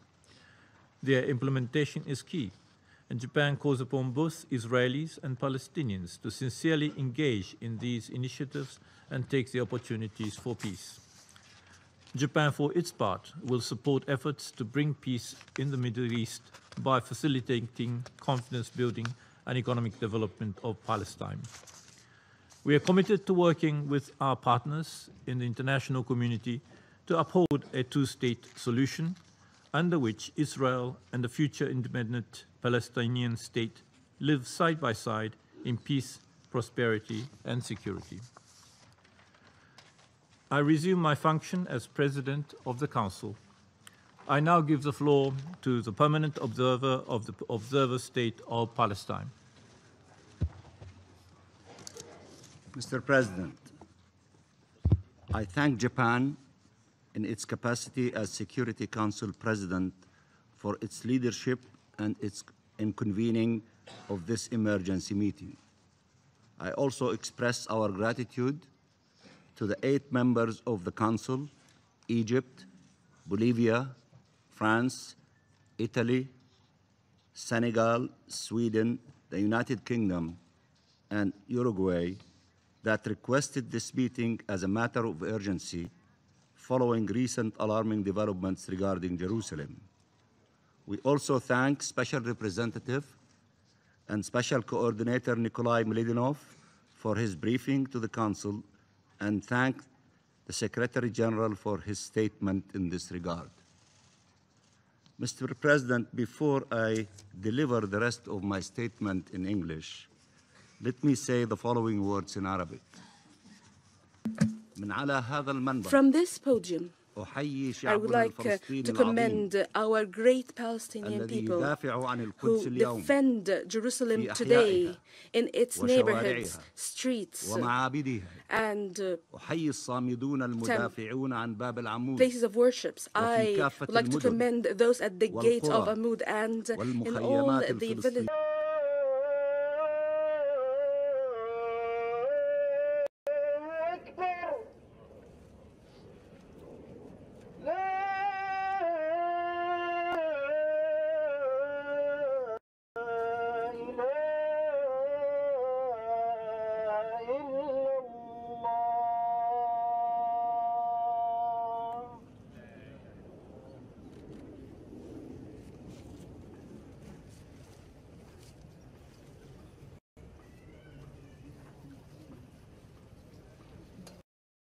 بسم الله الرحمن الرحيم الحمد لله نحمده ونستعينه ونستغفره ونستهديه ونؤمن به ونتوكل عليه ونعوذ بالله العظيم من شرور أنفسنا ومن سيئات أعمالنا من يهد الله تعالى فلا مضل له ومن يضلل فلا هادي له أشهد أن لا إله إلا الله وحده لا شريك له له الملك وله الحمد يحيي ويميت وهو حي لا يموت بيده الخير وهو على كل شيء قدير وأشهد أن محمدا عبده ورسوله وصفيه وخليله أدى الأمانة وبلغ الرسالة ونصح للأمة وكشف الغمة وتركنا على المحجة البيضاء ليلها كنهارها لا يزيغ عنها إلا هالك فعليه أفضل الصلاة وأتم التسليم وعلى آله وصحبه ومن استنى بسنته إلى يوم الدين اللهم اجعل and the Palestinian people's rights and legitimate national aspirations. The extremely regrettable announcement on 6 December by United States President Donald Trump declaring America's recognition of Jerusalem as the capital of Israel and its decision to move its embassy to the city in direct contravention of Security Council resolutions and the long-standing international consensus on Jerusalem has heightened tensions and risks complete destabilization of this volatile situation with far-reaching consequences. The Israeli government's glee at this decision underscores that the situation we face today has been blatantly instigated by the occupying power, rather than complying with the Council's repeated demands to cease its violations in the occupied Palestinian territory. The Israeli Prime Minister and his government have persisted with these crimes and with their insistent bullying of world leaders to endorse Israel's illegal policies and practices in the city and to even join it in the attempts to destroy the two-state solution on the pre-1967 lines, including by altering and undermining Jerusalem's legal status, character, and demography, along with that of the rest of the occupied territory, in grave breach of international law and the relevant United Nations resolutions. We have often lamented this impunity, but not often enough addressed the enabling of these crimes that has led to the grave reality we now face. Complicity must be recognized. The U.S. decision to reward Israelis' impunity undermines and essentially disqualifies its leadership role to seek peace in the region. Indeed, the resounding rejection of this provocative decision by the world leaders is indicative of the injection of all such illegal policies and measures and of the immense concerns regarding the dangerous implications of this decision, including on the prospects for peace and security in the region and beyond. We are grateful for the strong principled positions expressed by states and organizations worldwide. The global consensus in this regard is clear. international law and the relevant Security Council resolutions, including inter alia, Resolution 478 of 1980 and Resolution 2334 of 2016, must be upheld and respected. The status of Jerusalem cannot be unilaterally altered or determined by any state, and this decision by the U.S. should be reconsidered and rescinded. Mr. President, that the Israeli-Palestinian conflict continues to pose a threat to international peace and security is beyond question. This has been reconfirmed by the national, political, and religious sensitivities and emotions stirred by these developments. Jerusalem's significance to the Palestinian people, Muslims and Christians, cannot be underestimated. President Abbas, in his statement of 6 December, clearly reaffirmed our historic, national, and religious attachment to the Holy City. His declaration, along with those by Palestinian officials and millions of Palestinian citizens, should leave no question that Jerusalem is a matter of priority and a red line for Palestinians. There can be no just and lasting solution to the Palestine question without a just solution to the question of Jerusalem. Jerusalem has long been the heart of Palestine and always will be. Jerusalem's significance to all Arabs and Muslims worldwide also cannot be underestimated. It is the first Qibla, and Al-Haram al-Sharif is the third holiest sanctuary in Islam. The historic status quo at Al-Haram al-Sharif must be fully respected and preserved, as repeatedly called for the Arab and Muslim nations and by the international community as a whole, as reflected in the resolutions of this Council and the General Assembly. We recognize the Hashemite Kingdom of Jordan and its special role and efforts in this regard as custodian of the holy sites in Jerusalem. And the clarity and strength of statements made in recent days, a profound backlash against this irresponsible unilateral decision, reaffirm the legitimate concerns and interests of the international community in the question of Jerusalem. Jerusalem has long been accorded a special political legal status, beginning with General Assembly Resolution 181 of 1947, in which the city was designated a corpus separatum, and the many resolutions therefore calling for protection of the city's unique spiritual, religious, and cultural dimensions and heritage, and for access to its holy sites by people of all religions and nationalities, with due regard for the fact that Jerusalem is sacred to the followers of the three monotheistic religions, Islam, Christianity, and Judaism. The Assembly has just reaffirmed these principles by a vast majority in its resolution in Jerusalem, contrary to the false Israeli narrative and rhetoric in this regard. Mr. President, Israel has never been recognized as a sovereign over Jerusalem by any country. Its status remains unresolved, as affirmed in Security Council and General Assembly resolutions, and by its designation as a final status issue in the Middle East peace process for decades. Moreover, East Jerusalem remains occupied territory since 1967 and an integral part of the rest of the occupied Palestinian territory, to which international law, including the Fourth Geneva Convention, applies, as reaffirmed by the Council, most recently in Resolution 2334 of the year 2016, the Assembly and the International Court of Justice.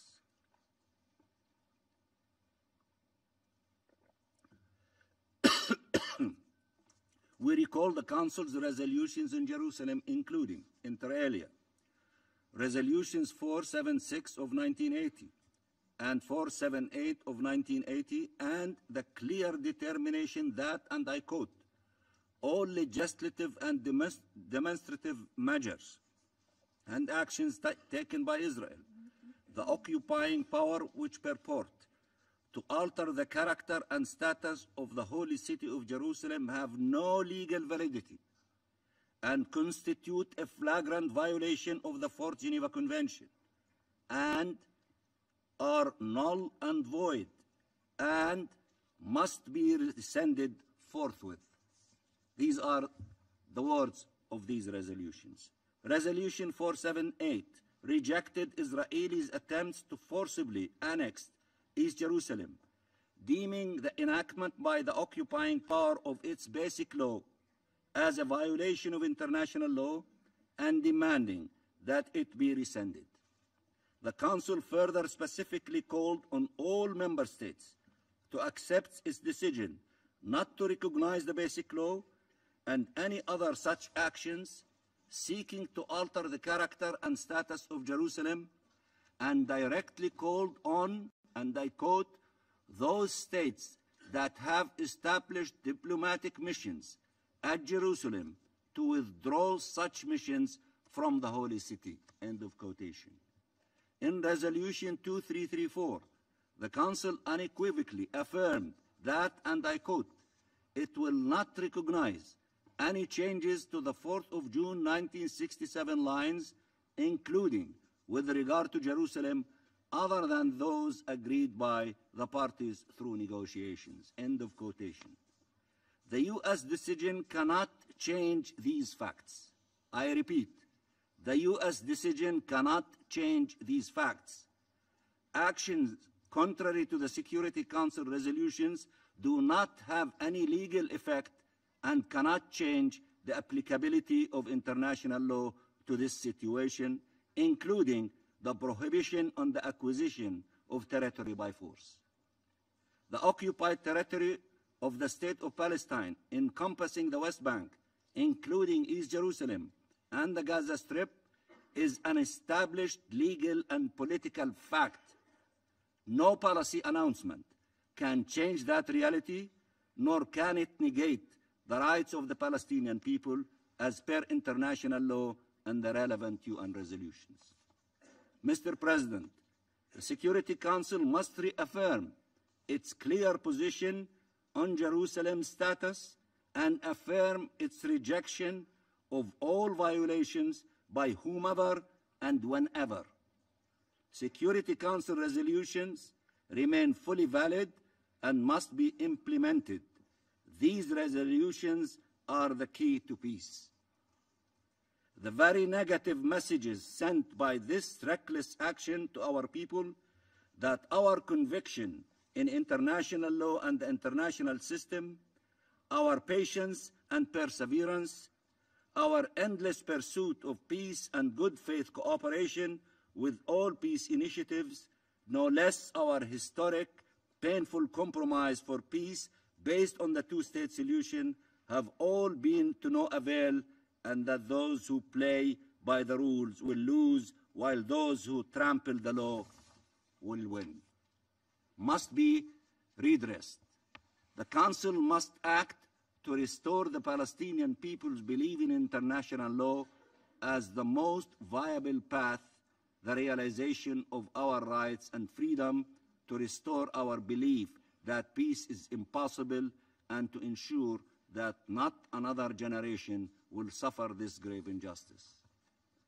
Repeatedly warned by President Abbas, the Council must also act to avert further exacerbation of religious sensitivities, which threaten to transform this solvable political territorial conflict into a never-ending religious war that will only be exploited by extremists, fueling more radicalism, violence, terrorism, and strife in the region and elsewhere. We call on the Council to denounce the recent decision on Jerusalem and to act responsibly and assert its authority in the efforts to resolve the Israeli-Palestinian conflict, we will work with partners, with all of you, in pursuit of a resolution by the Security Council, and believe that Article 27, subsection 3 of the Charter should be invoked and applicable in this regard.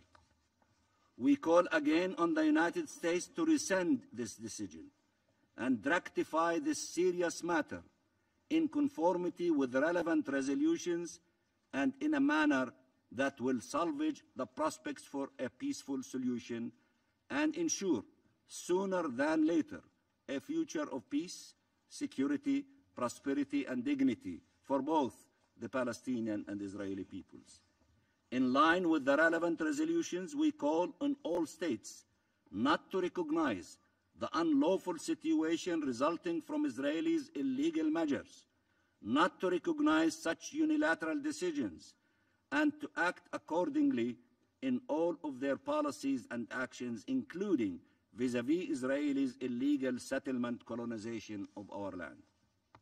We also call on those states that have not recognized the state of Palestine with East Jerusalem as its capital on the basis of the pre-1967 borders to do so as a matter of urgency and as an investment in peace. Such a practical step would be accorded with the long-standing international consensus and their own declared commitments regarding the two-state solution. Considering recent developments, this would also represent an important contribution to salvaging peace prospects, pushing back against actions that undermine the efforts to achieve a just and lasting solution based on the relevant UN resolutions, the Madrid Principles, including the principle of land for peace and the 2002 Arab Peace Initiative. We call yet again for collective peace efforts. In Resolution 2334, the Council urged the intensification and acceleration of international and regional diplomatic efforts aimed at achieving without delay a comprehensive, just and lasting peace in the Middle East. It is high time for all concerned parties to mobilize such efforts. From now on, it has to be a collective process, whether in the Security Council, by the Quartet plus, it has to be collective because one party to dominate the process did not lead to success. It led to what we noticed 2 days ago. We cannot continue repeating the same failed formula and mistakes of the peace process of decades past. It is clear that only a collective effort can resolve this prolonged conflict. The recognition that all must do their part and that a multilateral approach is the more effective path has been central to the Arab Peace Initiative, to the French Initiative, as well as the efforts of the Russian Federation, China, Egypt, and the Quartet. It is urgent to expand upon and accelerate those efforts. One party cannot continue to monopolize the peace process, especially not one that acts with bias in favor of the occupying power at the expense of the law and the rights of the occupied people. Mr. President, on our part, in the days ahead, President Abbas and the Palestinian leadership will continue their consultations at all levels to address this critical situation and determine the most appropriate way forward.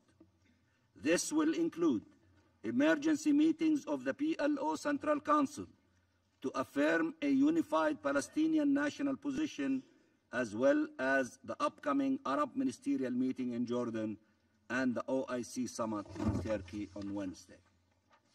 Central to all of these efforts will remain our overreaching priorities: protection of our steadfast people, our land, including Jerusalem, and our holy sites for as long as Israelis' belligerent foreign occupation persists, and the exertion of all efforts to bring an end to that occupation and to achieve a just and lasting peace that fulfills the rights of the Palestinian people, ensures a just solution for the plight of the Palestine refugees in accordance with Resolution 194 numero 2 and the Arab Peace Initiative, and achieves the independence of the State of Palestine with East Jerusalem as its capital, where our people can finally live in freedom, dignity, peace, and security side by side with Israel and all other neighbors in the new Middle East. And I thank you very much, Mr. President. I thank the permanent observer of the Observer State of Palestine for his statement. I now give the floor to the representative of Israel. Thank you, Mr. President. Wednesday's declaration marks a milestone for Israel, for peace, and for the world.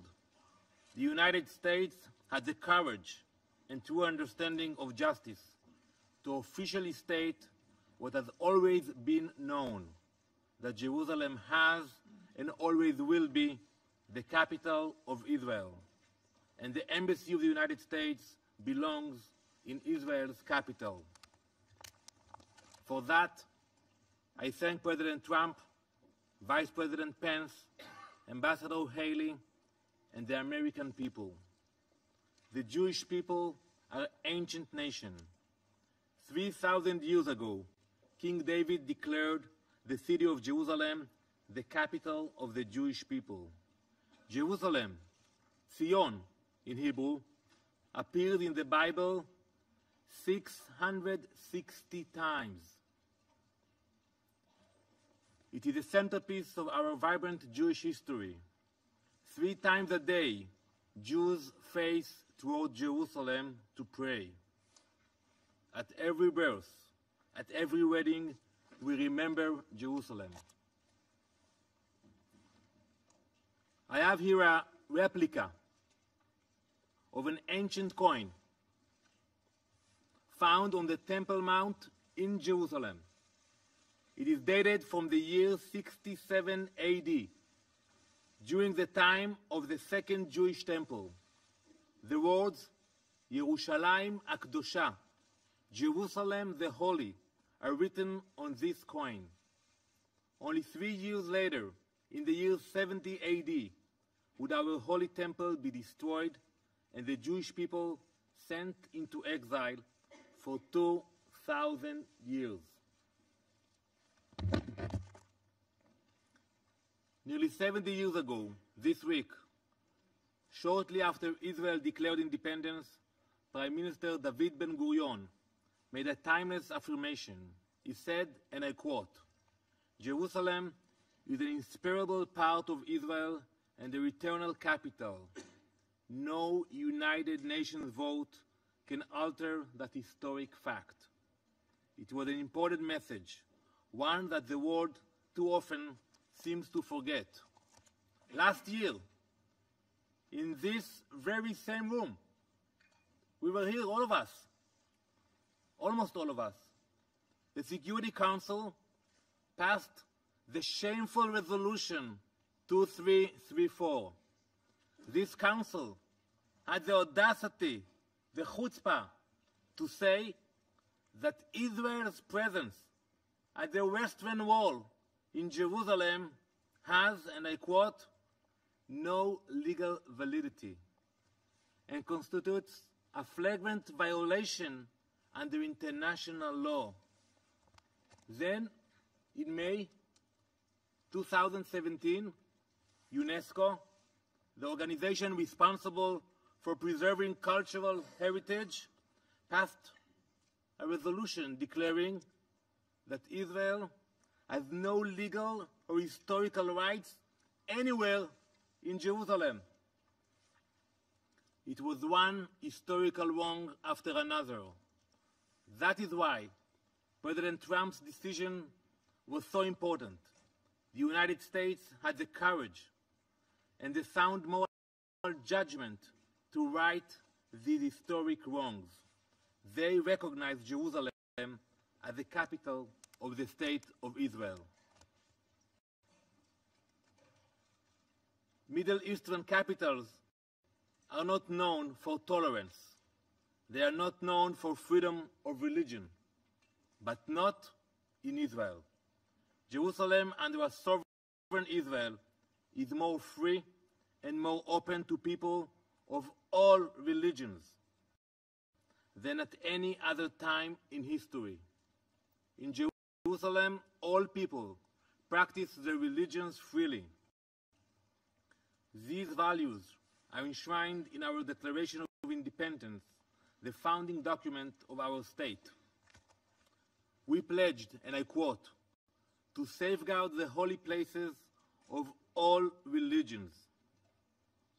We have always known that Jerusalem is holy for others too.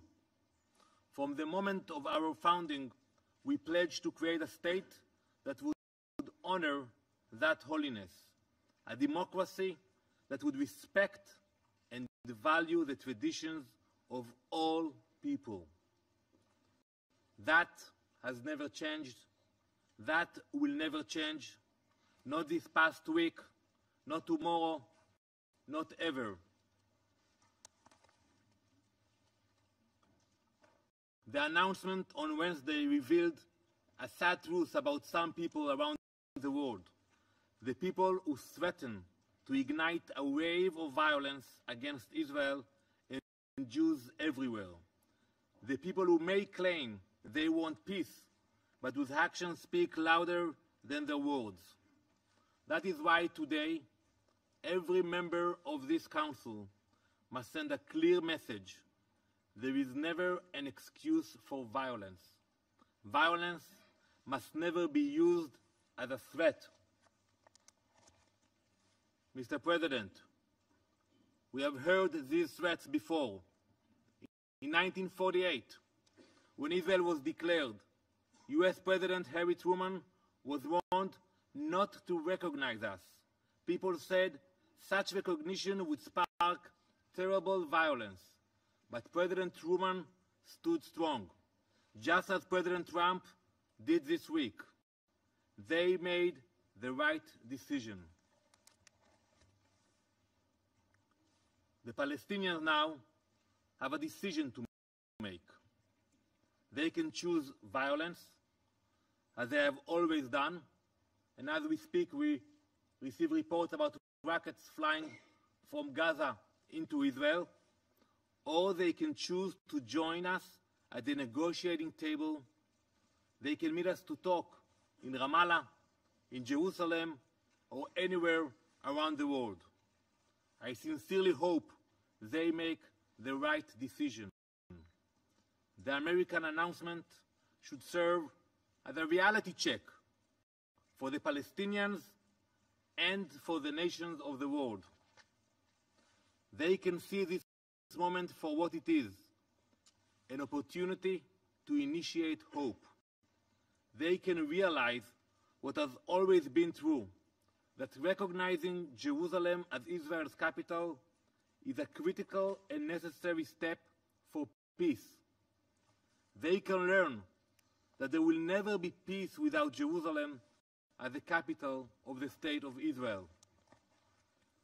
That is why today I call on all countries, all peace-seeking nations of the world to join with our American friends, recognize Jerusalem's connection to Israel, and move your embassies to our capital. Understand that this declaration is a positive step, see in it the potential that it can bring to our region. Mr. President, twice a year, Jews all over the world conclude two of our major holidays, Yom Kippur and Passover, with a prayer. That prayer calls for, quote, next year in Jerusalem. 70 years ago, the Jewish people came home to Jerusalem. We are grateful to the United States for its courageous decision. We call on all the nations of the world to join us this year in Jerusalem, the capital of the State of Israel. לשנה הבאה בירושלים הבנויה. I thank you, Mr. President. I thank the representative of Israel for his statement. I now give the floor to the representative of Jordan. السيد الرئيس، اسمح لي في البداية أن أتقدم لكم بالشكر على عقد هذه Mr. الجلسة President, الطارئة allow me to begin by في thanking ظل you for الظروف having الدقيقة convened this التي emergency تمر بها meeting منطقتنا in the والتي very يترتب delicate عليها circumstances تهديداً which our للأمن region والسلم is الدوليين. passing through and كما which أشكر lead to a السيد threat نيكولاي against ملادينوف international peace المنسق and الخاص security. لعملية I'd السلام also like to thank على Mr. إحاطته، Nikolai Mlanov, وأتقدم Special بالشكر Coordinator للدول of the الأعضاء peace التي process, طلبت for عقد his هذه briefing, الجلسة and I الطارئة thank the الهامة. members of the Security تؤكد Council حكومة that called المملكة for this الأردنية convening الهاشمية of this أن very القرار important الذي emergency اتخذته الإدارة meeting. الأمريكية The government of the Hashemite بتاريخ Kingdom of السادس من Jordan كانون confirms الأول that the 2017 decision taken by the United States بالاعتراف administration on the بالقدس 6th of عاصمة December لإسرائيل 2017, ونقل سفارة recognizing الولايات Jerusalem as the المتحدة capital of إليها Israel يعد and transferring انتهاكاً the لقرارات الشرعية United States الدولية embassy there وخرقاً لميثاق is الأمم a المتحدة violation التي تؤكد على أن of وضع القدس لا internationally يقرر إلا legitimate بالتفاوض resolutions بين and a الأطراف transgression كما which تعتبر المملكة of the أن جميع resolutions الإجراءات confirming that الإحادية Jerusalem is a التي final تستهدف status فرض issue. حقائق The جديدة على kingdom الأرض believes that لاغية any وباطلة. unilateral ولذلك فإن decisions الأردن to build يرفض a هذا new القرار situation الذي on the من ground شأنه زيادة are null التوتر and void.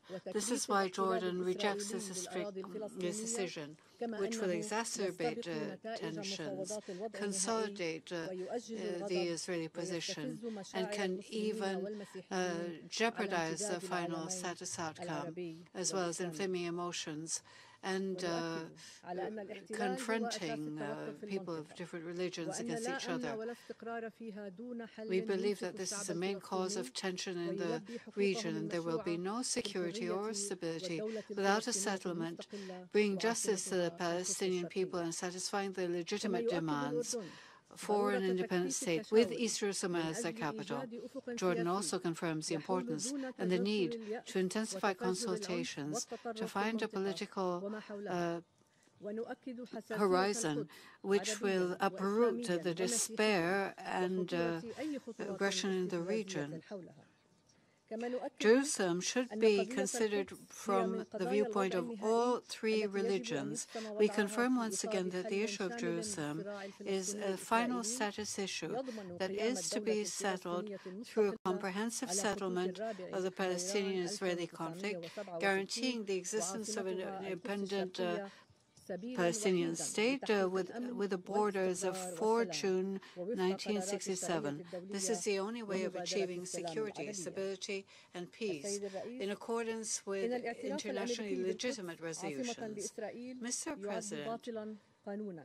the U.S.'s recognition of Jerusalem as the capital of Israel has no validity under the law. All it does is perpetuate the occupation by Israel of the eastern part of the city.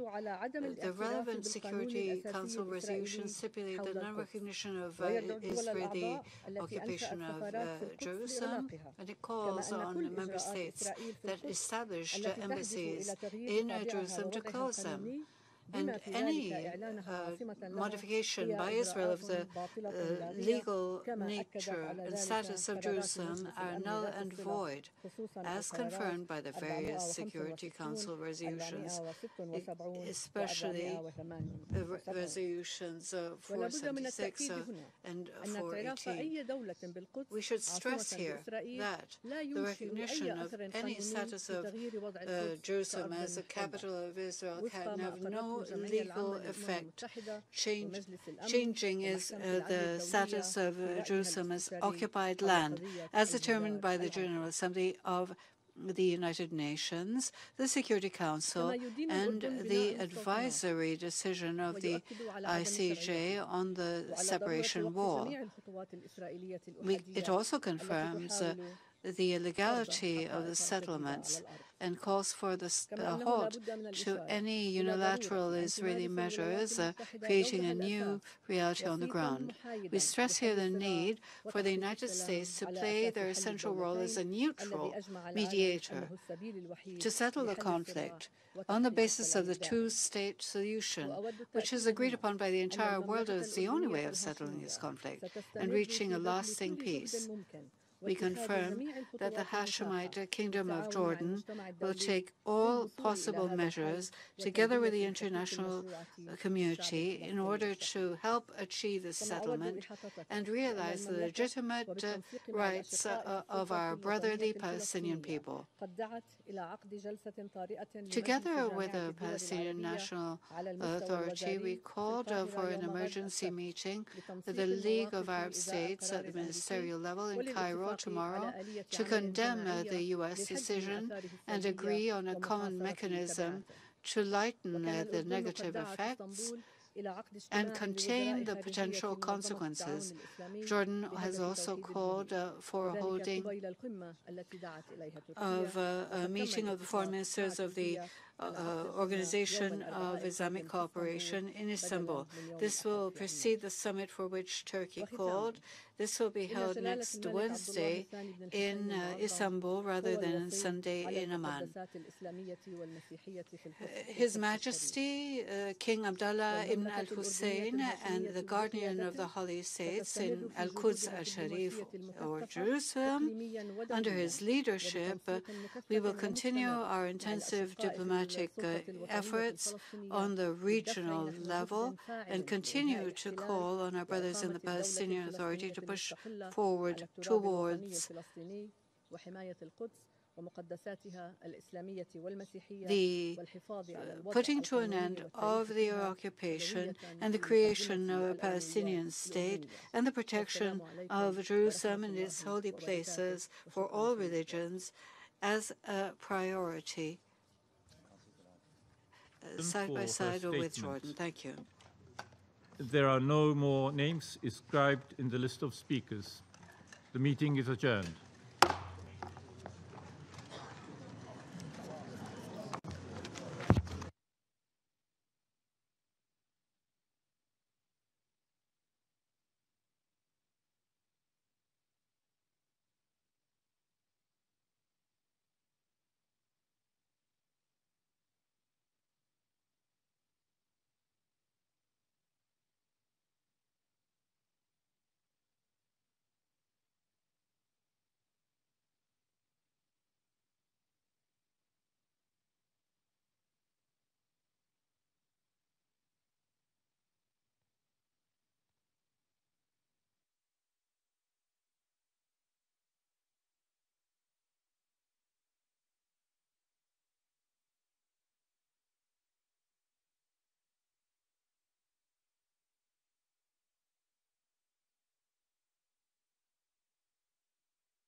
Good afternoon, everyone. As you know, Sweden and the other European Union countries of the Security Council had asked for the meeting today in order to see how we can best mitigate the effects of the decision taken on the 6th of December regarding Jerusalem.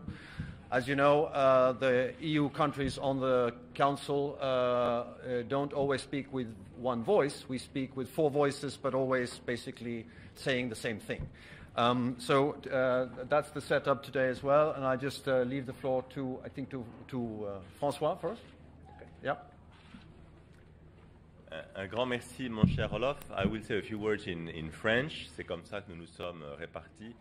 Et en effet, comme l'a indiqué Olof, les membres européens du Conseil de sécurité ont tenu par les propos dont je vais vous donner lecture en français à marquer à la fois leur engagement et leur unité sur un sujet essentiel, celui de Jérusalem et par extension du processus de paix au Proche-Orient. Donc c'est une rencontre et un propos qui sera bref mais qui a une forte valeur symbolique que je tenais à souligner devant vous.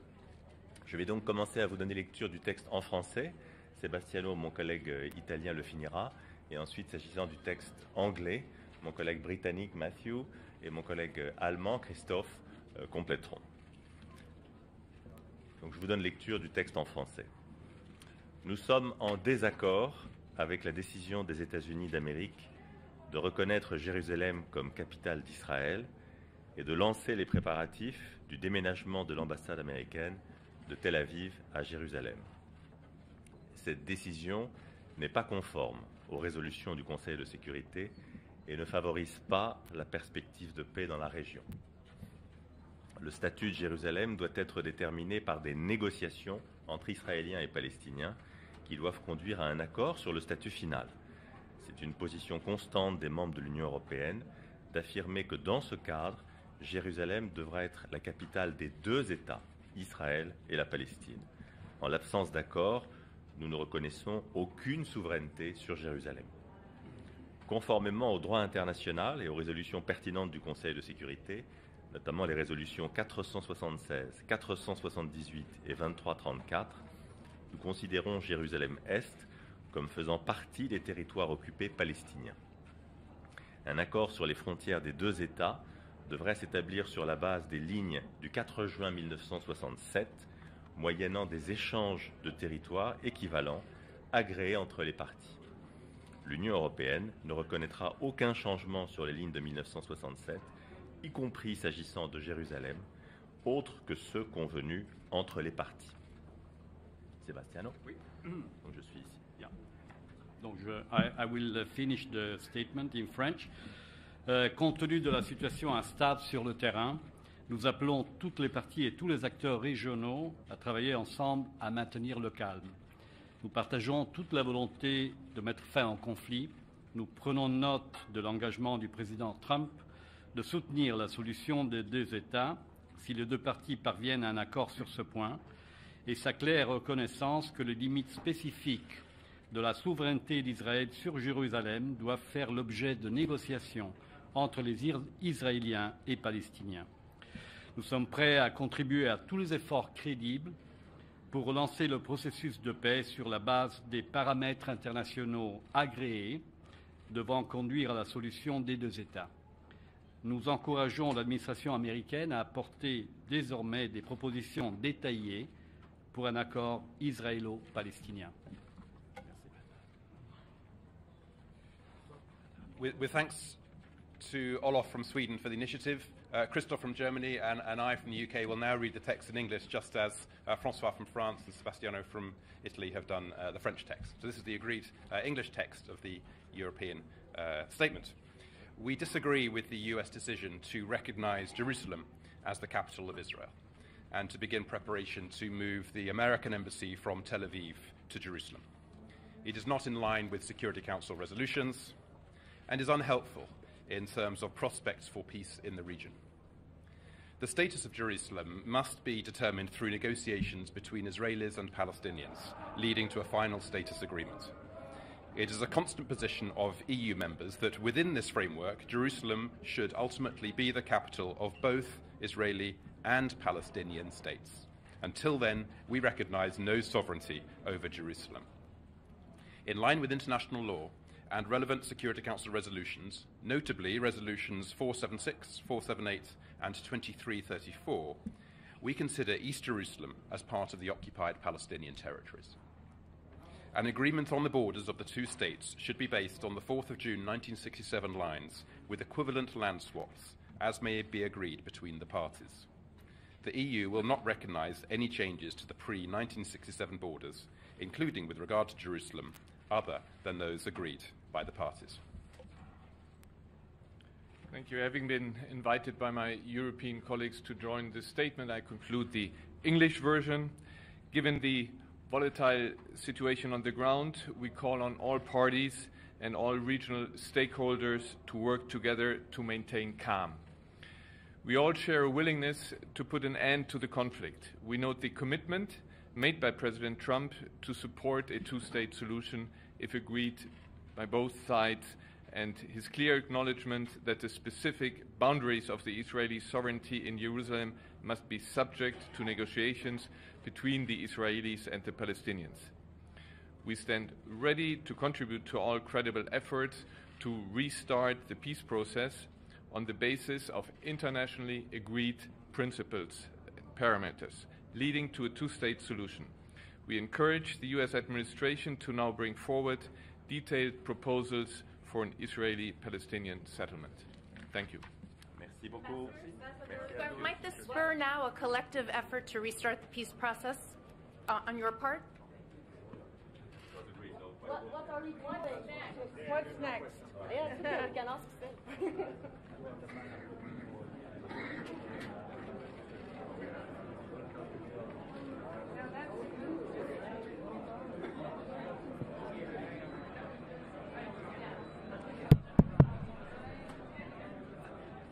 I just want to say, after this very powerful meeting of the Security Council and the press conference by the European Union and their representatives in the Security Council and outside, we are satisfied that there is 14 countries in the Security Council that are defending international law, defending Security Council resolutions as it relates to Jerusalem, and they're rejecting the unilateral illegal decisions by President Trump 2 days ago.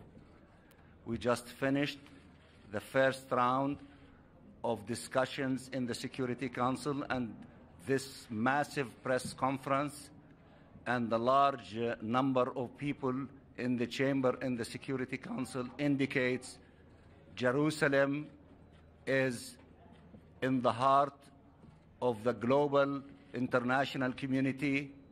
Jerusalem is the city of peace.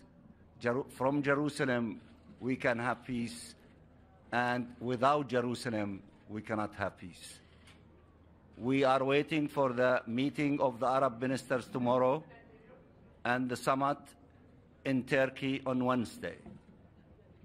I believe we will come back to the Security Council because we asked in our statement that this unanimous position by the 14 countries in reaffirming the resolutions of the Security Council in Jerusalem and asking for the rescinding of the decision of the United States. We want that to be reflected in a resolution by the Security Council. And I believe after the meeting of the Arab ministers, we will see further steps in the Security Council with a view of trying to see the reaffirmation by the 14 members in the Security Council to the resolutions related to Jerusalem and asking for the U.S. administration to rescind its position. Let me just say a few things in Arabic. نحن ممتنون إلى هذا الموقف القوي الذي عبرت عنه 14 دولة في مجلس الأمن والذي عبرت عنه الاتحاد الأوروبي في المؤتمر الصحفي المشترك ل4 سفراء 3 منهم في مجلس الأمن وهم بريطانيا وفرنسا والسويد والرابع هو سفير ألمانيا وعلى الحشد الهائل لهذا المؤتمر الصحفي وللصحفيين ولاهتمامهم وللحشد الهائل في داخل قاعة المجلس الأمن. إن ذلك يؤكد أنه لا سلام بدون القدس ولن يتم تقدم إلى الأمام بالنسبة لنا نحن الفلسطينيون دون ما تكون القدس الشرقية عاصمة لدولتنا. بعد الاجتماع الذي سيعقده الوزراء العرب غدا ستتحدد الخطوات اللاحقة في مجلس الأمن.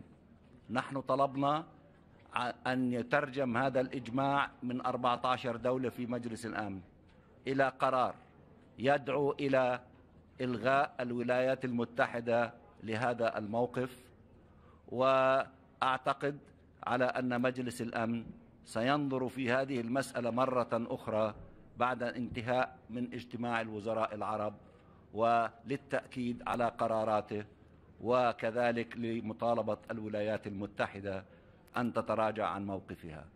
وبعد ذلك سنحدد الخطوات اللاحقة حسب التطورات التي ستتبلور. Thank you. شكرا جزيلا.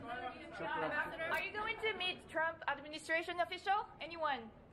How about Mike Pence?